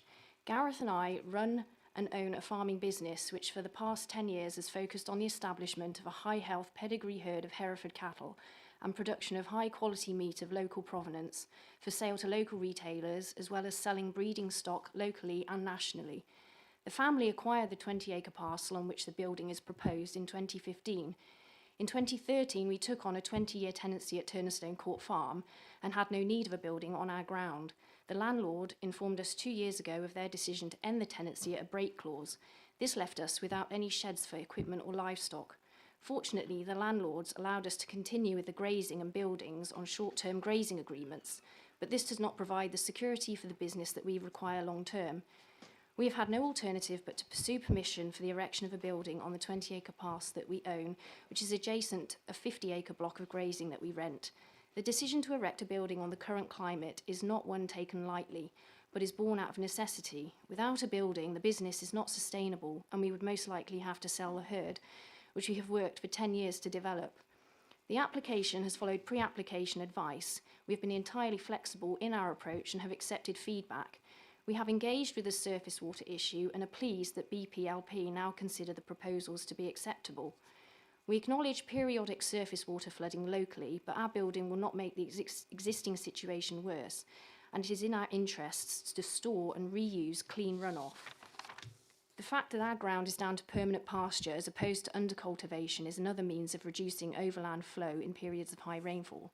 We are conscious of the building's proximity to Wellbrook Lane, but intend allowing the hedgerow to grow up and are committed to additional landscaping to help the building blend in and achieve biodiversity net gain. This location also takes advantage of the adjoining copse, the relatively flat land and proximity to the existing access. This minimises the need for additional tracks and hard standing. The building benefits from a relatively low eaves and ridge height and Yorkshire boarding. Overall, we believe the building will blend in appropriately. The officer report confirms your policy support for rural development, and particularly those engaged in the production of the high-quality food that Herefordshire is renowned for. We are very proud of our business and the community in which we work, and would never undertake a proposal if we felt it significantly detrimental to the environment or third parties. We hope that members will accept the officer recommendation and grant planning permission for a building that is essential to the continuation of a small-scale, traditional, family-run farming business. We are bucking the national trend in seeking to sustain our small business and seek your support to continue to do so. Thank you. If you could now take your seats back in the gallery, please.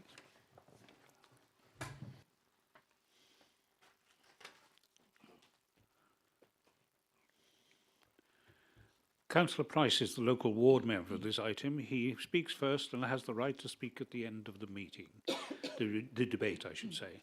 He does not have a vote. He has 10 minutes limit. Thank you, Councillor Price. Thank you, Chairman and members. Just some background, which you've already picked up on some from the applicants. The applicants are farming in Turnerstone Court, Vouchurch, originally with a 20-year farm business tenancy agreement that was terminated before 10 years of operation. They farm various parcels of land around the area, including the application site, which is in their ownership.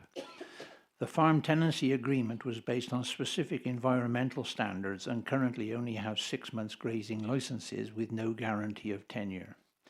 This has led to the requirement for a building to house equipment, fodder and stock so they can continue with their investment in farming. We were at the site yesterday where we saw the plan for a modest-sized building in the corner of the land they own. Previous applications are in the report and they are here with a plan that is now recommended for approval. This application has met opposition from the local residents and parish council over mainly 3 aspects. 1. Flooding and drainage. Whilst this has been a while coming to conclusion, considerable additional work has been done to ensure that the application deals with the objections, and the report now states that the issues raised have been satisfactorily concluded, and the conditions are listed in the conclusions. Number 2, several representations have been around potential for problems that might impact on St Peter's Well and the water supply that serves many residents of Peterchurch Village. These concerns have been addressed by the application in front of the committee today. However, I would draw your attention to the wording within the report about the positioning of the building in relation to the site. As I mentioned at the site visit yesterday, it was not clear from the text exactly where the building was going to be, as it clearly stated that the building was to be in the northwest corner of the site. This caused confusion in that if anyone thought the field was the site, then there might be justifications of concerns about drainage issues, as the building would be at a higher level. The red line area of the site on the plans put forward is that the building sits in most of the marked area and not the northwest corner. So this may have caused confusion if the application was read without the map to view the application. Having said that, it is now clear where the building is located and that all consultant work on drainage and water flows have been tested. The conclusion is that the building, if granted, won't cause additional surface drainage issues. 3, the third issue is because there are residences within 400 metres of the proposed site. Having had the site visit, I assume that you will have noted where these properties were and whether this development would impact on them. The officers at the site meeting did state that outside of 400 metres, this application would have been a prior approval application and would have been granted under permitted rights. So, to conclude, if you are satisfied that the 3 issues above are not cause for concern, then it would follow that you would agree to the officer recommendation to approve. Thank you. Thank you. And now we move to debate. Speakers, Councillor Hamlin, then Councillor Thomas. Thank you, Chair, and thank you to the Ward Councillor who's just clarified some points. The meeting yesterday on the site was a really good example of one where the site visit was important and revealed a load of information to us that we might have misread in the papers. The position of the proposed building, for a start, not up by the Holy Well, up at the north of the field, but at the north or northwest of the site, which is the confined area to the Red Line. I think a case has been put forward that this is a building that's going to be particularly useful. There's a good business case for it, and I think we should approve it.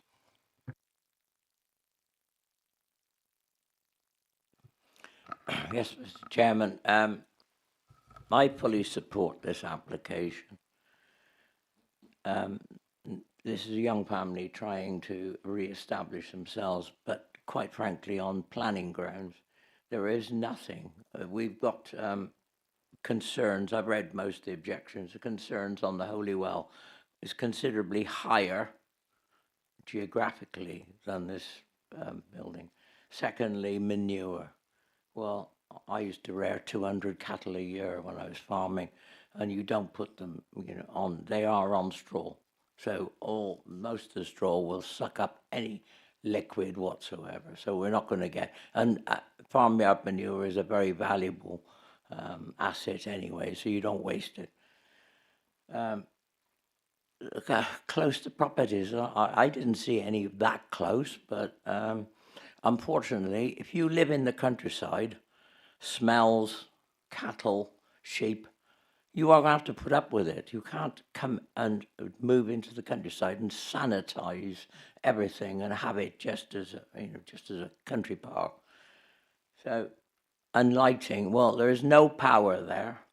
Have you noticed yesterday, there are no overhead power lines, so they won't have electric lighting unless it's battery operated, and they won't keep that on for very long because obviously the batteries are run flat. So I hope that everybody will support this and support this young family and what they want to do. Thank you. Councillor Baker, sorry, I got you. Thank you, Chairman. I was rather confused when I first read this report when it said it was an agricultural building on agricultural land. Why would anyone want to refuse that? Normally we want to knock down agricultural buildings, don't we, and build houses on them. But anyway, and I must apologise for not being able to make the site visit yesterday. It's unfortunate that this family had their notice to quit for the current land, and it's fortunate that they own 20 acres at Peterchurch, but there's no storage there, and so they want to build an agricultural building to store their machinery and to put the animals in the winter. I think it would be very churlish for anyone to object to this particular application, which would be to the detriment of a local family who would probably have to sell up and move away. But I fully support the application for approval. Thank you. Are there any other speakers? There are none. Councillor Hamlin proposed. Is that seconded? There's numerous seconders. Right. Councillor Thomas is second. Right, we'll go to the officers. Any further comments? No, nothing to add. Okay. Then we'll move to the local member, if he wants to. No comments other than say thank you for the debate. Thank you. Right, and we'll move now to the vote. Can I ask for those in favour, please indicate. I think that's unanimous. And that is carried. Now we'll move on to the next debate, just quickly, hopefully. Thank you, Ms. Hardwick, for your report.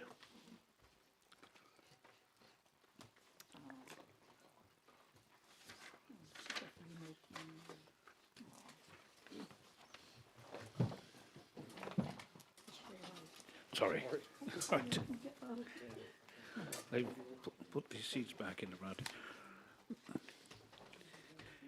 Can I now ask that Mr. Phillips and Mr. Goodwin please take their seat at the tables at the front of the meeting?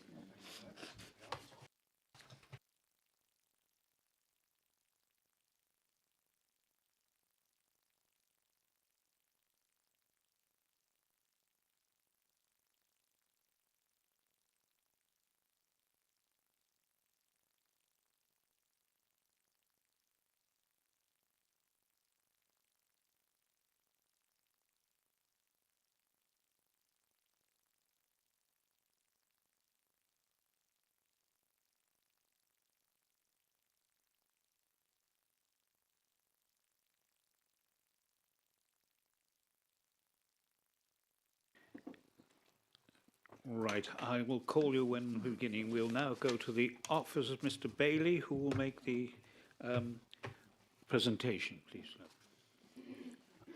Thank you, Chairman. The application site lies to the south of the B4348, approximately 0.3 miles to the northeast of the village of Dawston. It comprises an isolated and now former agricultural field barn known as the Cote, with its location denoted by the red star on screen. Comprised of random stone construction, the Cote is found some distance away from the more modern farm buildings which comprise Lower Crossway Farm to the west, as you can see on the aerial photograph above. It is positioned close to the northeastern field boundary and was once part of a larger, more rectangular agricultural field before being subdivided to achieve a residential curtilage. Boundary treatments are formed of post and wire fencing together with well-established roadside hedgerow running along the northern boundary. Topography of the site falls generally from northeast to southwest into Dawston and towards the River Dore, whilst on the opposite side of the B Road, land rises further north and east up towards Dawston Hill Wood. Whilst unlisted, the Cote has heritage value in terms of its long association with the agricultural working landscape between Dawston and Peterchurch at the northern end of the Golden Valley. It has previously been considered by the local planning authority to be a non-designated heritage asset. By way of a brief resume, the Planning Permission was granted in 2019 for conversion of the Cote into a one-bedroomed dwelling house, together with the creation of a new vehicular access off the B Road, driveway and formation of the residential curtilage. Pre-commencement conditions were discharged and works have commenced to implement that particular planning permission, which is currently at a stage of part conversion. This current application before members seeks to effectively vary the approved scheme to include a proposed single-storey lean-to forming a utility WC extension off the west elevation and a single-storey three-bedroom extension effectively perpendicular to the east elevation with a single-storey glazed link to connect the latter extension with that of the barn. The proposal is also being considered as a self-built dwelling house. Due to the description of the development approved in 2019, which clearly referenced a one-bedroom dwelling house to be created through the conversion, a fresh application for planning permission has been submitted for determination. However, taken at face value, the extensions proposed are essentially the main difference between that application granted and this current application, from a one-bed dwelling as approved, changing to a four-bedroom dwelling as now proposed, together with the proposal now being presented as a self-build. Next slide, please, which we should just be able to rattle through these ones now. So just for your awareness, the location plan on the left of the screen, on the top right is the existing site plan, and then below that is that of the proposed site plan. And the next slide, showing the existing floor plans on your left, and then on the bottom right is that of the proposed floor plans. Then you have across the top the existing elevations, and then we've tried to put the corresponding proposed elevations below it so you can help marry those up. Yep. And then just a couple of street view images for those who weren't able to rally across the county yesterday morning over into Dawston. So this one is taken originally from 2009 from Street View, so you can have an understanding of how the coat originally appeared and its relationship with Lower Crossway Farm. And the next slide, which brings up a handful of photographs for those who did come to site yesterday, which I showed you of how the barn looked when planning permission was granted in 2019 for its conversion. And the next slide. So, this one then is just the works then progressing to implement that particular permission in 2023. And the next slide is then a few months later in April 2024, which is sort of very similar to how we saw on site yesterday, of which we go to again the next slide, which is then taken just a bit further up the road, up the B road, looking back towards and down the Golden Valley towards the Peterchurch direction. And the next slide. Again, a few closer photos now towards the site for those who are unable to make it in a bit sunnier conditions. That's looking down over into Dawston. This one then taken from the B road itself, looking directly towards the north elevation and the hard standing where we stood yesterday. And then a little bit further up, this is just taken outside the vehicular access which you came into site yesterday, looking back. And then visibility onto the B road as you left site, going left towards Dawston, and then as members did turn right yesterday towards Peterchurch. Of which, bringing up the next slide, in which members will be aware that the principle of converting the barn into residential use has previously been accepted in this location, and that the council's 5-year housing land supply would not be jeopardised regardless of any decision taken. This is appreciating that the original grant of planning permission and its implementation represents a fallback position and a commitment. Nevertheless, it is appreciated that the application has been presented in a manner which requires the decision maker to engage paragraph 11D of the NPPF. The key consideration here is that the design proposed, which incorporates a particularly significant extension and the visual implication of such domestication of this site, is not considered to comply with the requirements of Policy RA5 of the Council's core strategy and Dawston NDP Policy ENV Policy 1, failing to respect the agricultural character of this non-designated heritage asset and its setting, including adverse harm to its landscape character type. As members will note in the officer's report, the Council has taken a previously similar view in refusing a not too dissimilar application in 2023 for an extension. And in implying a degree of consistency, officers see no reason why a different view should be taken now, appreciating that many of the benefits identified are effectively neutral when compared to the previously approved scheme in 2019, save for the self-build introduction to the proposal and the applicant's circumstances. Having particular regard to key policy for securing well-designed places, appreciating that officers have, through pre-application advice and consultation responses, identified clearly more appropriate examples to reasonably locate an extension, which certainly can still deliver the applicant's aspirations, it is viewed that the identified harms significantly and demonstrably outweigh the benefits, appreciating that many of these benefits should be considered as neutral, given the original approval.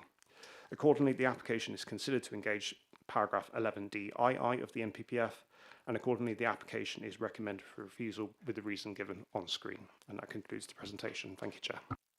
Thank you. And now I invite Mr. Phillips to speak on behalf of Dawston Parish Council. Thank you. Thank you, Mr. Chairman, committee members. I'm representing Dawston Parish Council as Chairman, speaking in support of this application. This proposal is about helping a local family remain on their land and continuing a farming legacy spanning 4 generations. The applicant grew up here, works locally as a carpenter, and he and his wife want to raise their 3 children within the parish that they have always called home. Right now, the cot simply isn't livable.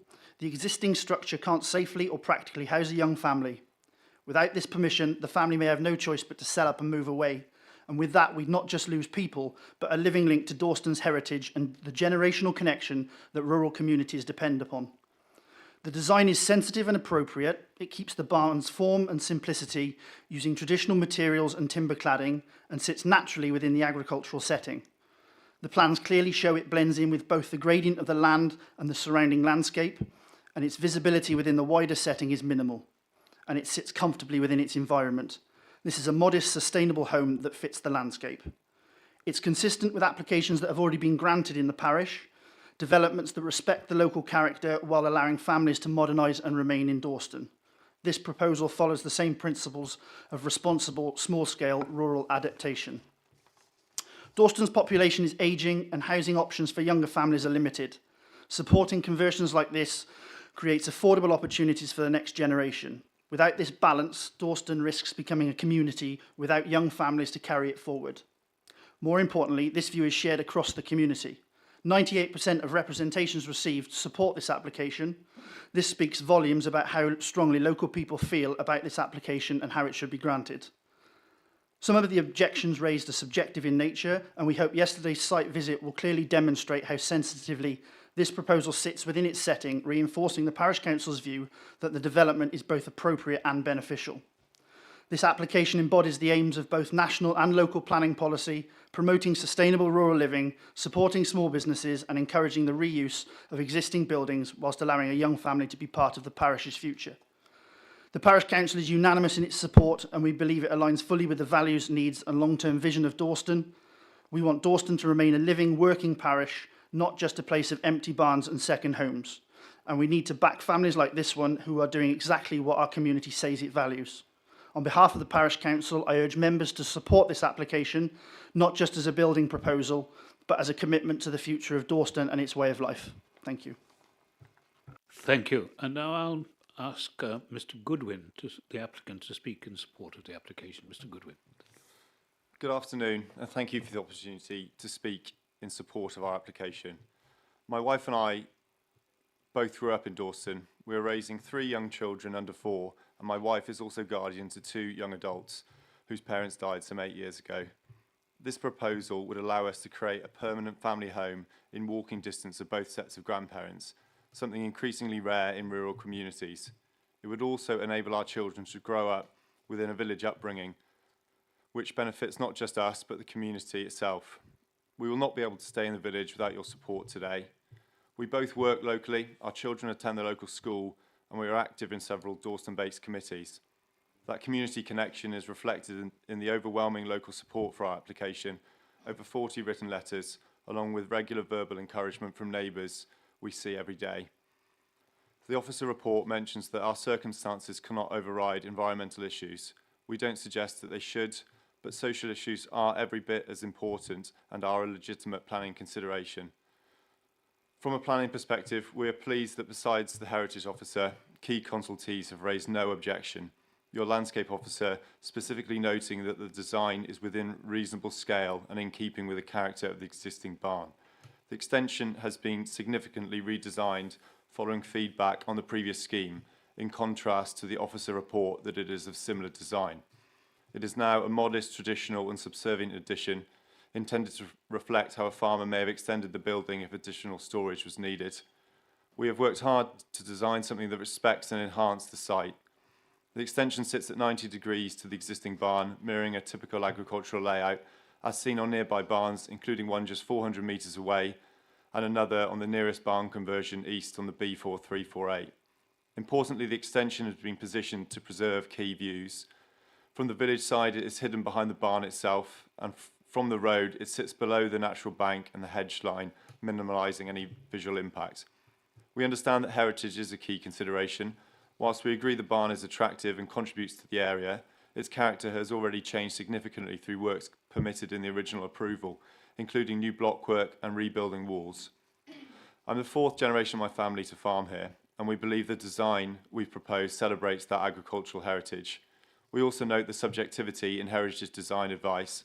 Our Heritage Officer and the Case Officer have just suggested 2 different approaches, one even proposing a 2-storey extension, which we believe would be more visually disruptive. Ultimately, we believe our proposal finds the right balance, preserving what's important, enhancing what's possible, and allowing a local family with deep roots in the village to remain part of its future. Thanks for considering our application. Thank you. And now if you could take your seats back in the gallery. Thank you.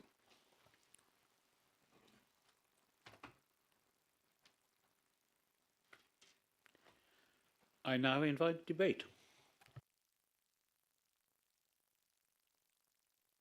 Well, yep. Councillor Price is the local member. He speaks first and has thank the you, right to speak at the end of the debate. He has a 10-minute limit. Thank you, Chairman and members.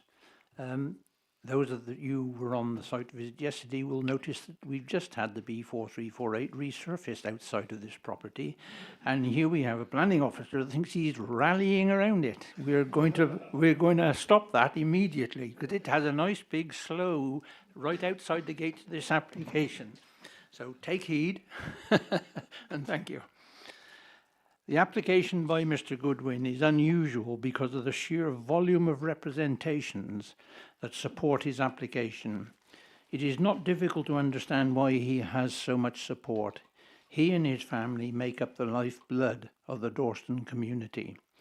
I have known 5 generations of this family, and their commitment to the area and community has been immense.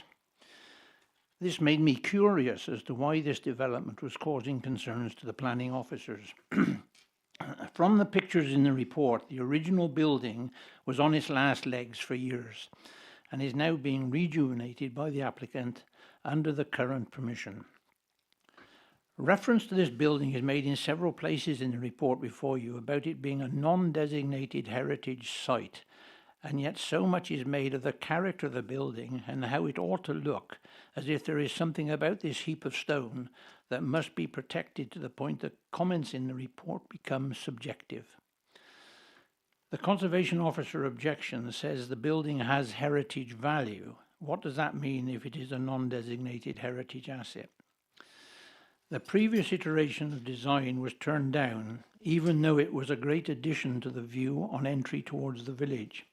This new plan has come about by necessity, as the original successful planning for conversion of the original building was for Mr. Goodwin when he was a single person needing a home. Now he is married with 3 children. He needs accommodation for his family needs. The application is modest, and what surprised those of you at the site visit yesterday was the fact that Mr. Goodwin had made a mock-up frame of the additional building to show how little impact that this development would have on the location. Last night I reread the policies of the Dawston Neighbourhood Plan and the core strategy, a document I had quite a bit to do with as I wrote the foreword to it and got it through inspection.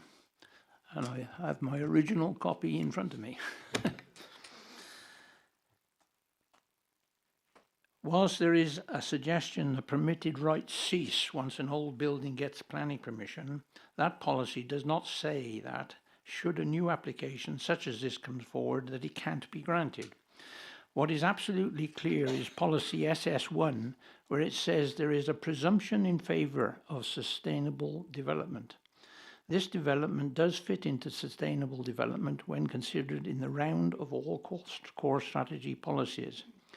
Giving an old derelict building a new lease of life, using the original materials, being a self-build by a local person with building and carpentry skills, employed locally using those skills, keeping a family together in the community they were born to, and with a brand new £10 million primary school built just down the road and a secondary school also a mile away, why would you choose to find a way of not supporting this application?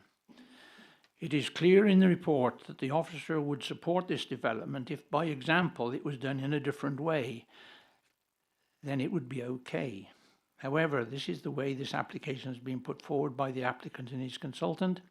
This comes down to the point of subjectivity when viewed against the policies as to how they were drawn up. Considering the policies could be considered out of date, especially as the new local plan for Herefordshire has had to be abandoned and won't be replaced until 2028, suggests that the policies at worst can't be implemented or possibly interpreted differently today. Add to this that Herefordshire now can't show a 5-year housing land supply and is mandated to developing 30,000 more homes in the county by the current government. Reasons for refusal become very, very weak. The important thing in all of this is that here we have an applicant rejuvenating a broken building on part of the family farm in a sustainable way as possible and has the support of the community. So I recommend that you do not accept the officer recommendation and that on balance you grant permission for this application. Thank you. Thank you. And now Councillor Thomas. Well, a bit like the last application, I'm very happy to propose we go against the officer on this one. For everything I've said, as has been said by the ward councillor, there was a mock-up yesterday, and quite frankly, 3/4 of that building will be below what is now ground level, and therefore will be very, very little impact on the environment. I agree about SS1. I think that we should be supporting local people. This is probably where, unfortunately, planning is probably not quite right. But anyway, so I am very, very glad to propose that we actually go against the officer and recommend acceptance of this application. Can I say I'll be coming back for reasons within planning policy later. Councillor Andrews. Seconder? Yes, I second it. All right. Seconded. Right, Thank Councillor you. Andrews. Thank you. You may have noticed as we drive around this county on our various planning trips, the number of new builds that's going up everywhere. These are usually large dwellings, mostly out of the reach of local people, and local young people particularly, who complain that they can't afford to buy in their home village anymore. And so here we have a local family who are obviously a very valued part of the local community who want to stay in their local area. We should encourage this, otherwise our villages will become simply retirement ghettos. The applicant wishes to extend the original simple dwelling to accommodate his growing family, and who can blame him? I must say I was impressed on the visit by the sheer quality of the workmanship that was involved. I think others were too. So I'm very happy to say, sorry Josh, but we should ignore the officer's recommendation and support this application. And I have gone through, I think we could use parts of LD4, SD1 and query RA3 and RA4, bits of them, to support this application. Councillor Baker. I think the officer wanted... Just quickly, I'm just going to pop up on the screen policy RA5 so that members can have a look at that policy before you go any further. And in particular, I guess if you're looking at reasons why, rather than referring back to the personal circumstances of the applicant, etc., if you look at what the policy is asking you to make that judgment against. So if you're taking a different view, or if members' debate is talking about, you're talking about character, appearance, your judgments on the revised proposal, essentially, those are the word, if you have a look at that policy, parts 5, and those are the sorts of things that we're looking at if you want to focus your debate upon those sorts of things. Obviously, whichever way you want to make your comments, but I just thought it'd be useful to pop that on the screen. Councillor Baker. Thank you, Chairman. This is a simple conversion of a one-bed dwelling into a four-bed dwelling to allow a local family to remain in Dorstone. I think this is one of the reasons that applications like this come to committee. We don't have to follow the rules entirely. We can use our hearts. Well, we do have hearts, some of us, which is nice. I was a bit concerned about the attractive blue container on site, but I'm sure that's going, isn't it? Temporary. I hope. And it grieves me that on this occasion I must recommend approval, which goes against the officer recommendation. Councillor Gennard. Can I? Yeah, go. Legal. I just wanted to remind members that you do need still to make your decisions within the confines of the material considerations, and you can't be based on your heart. It needs to be based on material planning considerations, and therefore your reasons need to be in context. Kelly has already referred to the policy RA5, and therefore to base your decisions on why you feel it is compliant with policy. Thank you. Right. Councillor Jenner, sorry. Thank you.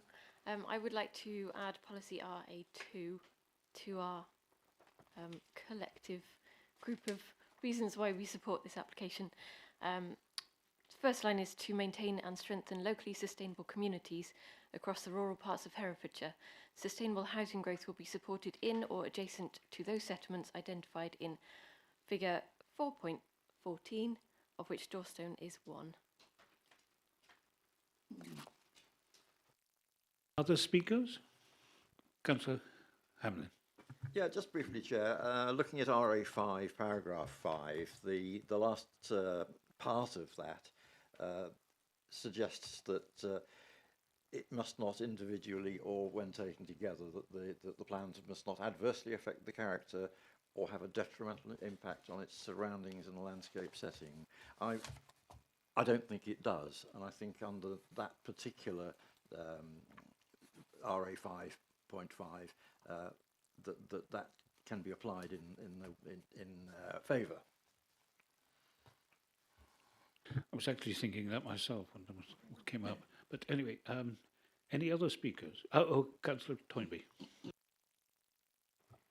Yes, thank you. I was sorry to miss the site visit, but like many of us, I've been driving past this site for many years, and past that adorable little barn, which is much more than a heap of stone, Councillor Price. But so it's interesting to watch this progress, and I do understand. I have read carefully the rationale behind the officer recommendation and the policy references, and it is difficult because respecting the character of the area and its surroundings is a more subjective call than some of the decisions that we have to make. I feel that if we only permitted developments that actively enhance the character of the surrounding area, we'd be approving very, very few applications. As far as RA5 is concerned, I think we could argue that all barn conversions adversely affect the character and appearance of the heritage asset. Obviously, if a barn becomes a home, it no longer has agricultural character. This is a beautiful setting, but you know, at quite close proximity, there are huge agricultural buildings. The road is very nearby, so it's not a sort of isolated spot that is sort of blotting a much loved view. I think there are many, many positives in this, and they outweigh the negatives. So I also am persuaded to go against the officer recommendation, I'm afraid. Thank you. Any other speakers? There are none. Then I'll go to the officers.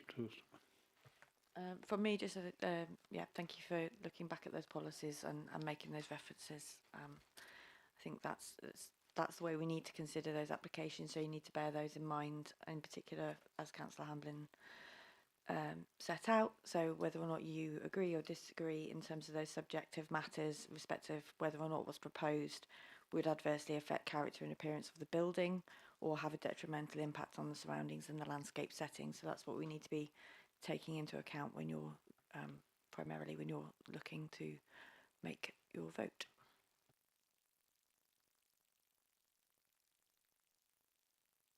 The prior application, we approved something that didn't enhance the far less enhanced the environment than this particular proposal. But anyway, I'll go to the local member. Thank you, Chairman, and thank you, members, for your debate. I've had the good fortune to live in this area for all of my life.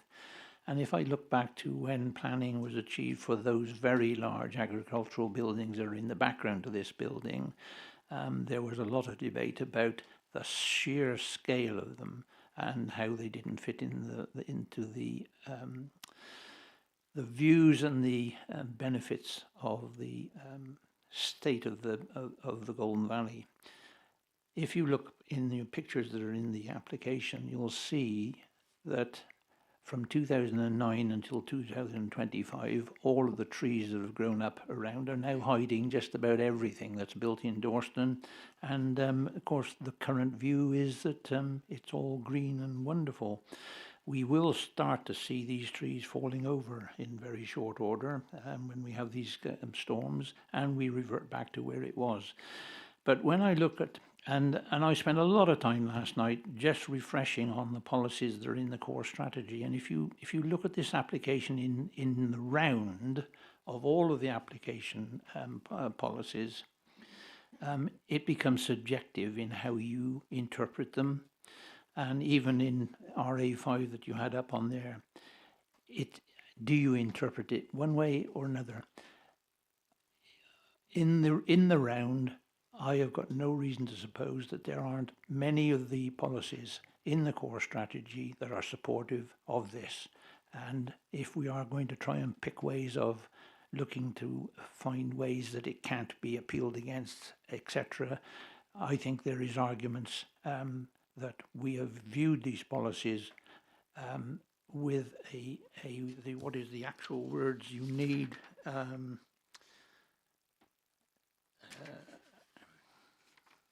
I've got it somewhere written down about you intend to help me out, planning officers. No, it's the actual wording of, hang on a minute, I said it somewhere. Presumption to agree. I think that if you look at all of the policies in the round and put this application on top of it, the presumption to accept it is well founded.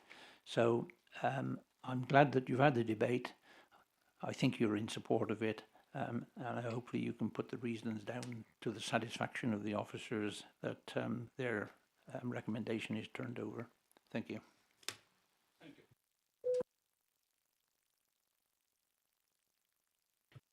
We'll now go to the vote.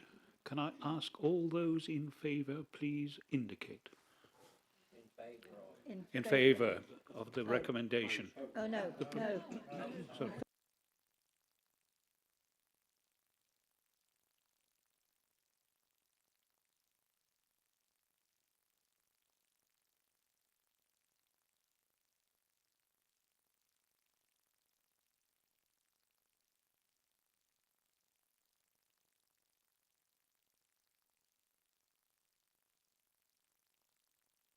Subject to conditions as outlined by officers. To be, the officers is to approve this. I actually said at the beginning, sorry, to approve this with. Not the officer recommendation. No, no, sorry. I've got so used to doing what we're told. With conditions to be agreed by the delegated. Right. Let us now move on to the. Sorry. That this that this application is approved, subject to conditions to be agreed by officers. Clear? Sorry, Chair, that makes it sound as though we're approving the officer's recommendation.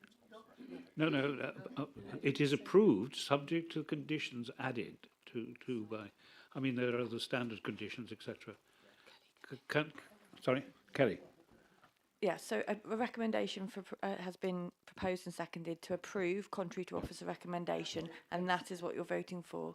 We're asking that you also add delegated authority to officers to look at appropriate conditions and add those to any approval that's issued. Yep. Yes. Clara? Okay. Yes. So, all those in favour, please indicate. I think that's unanimous. That is. Thank you for your attendance today, and finally got through. Thank you.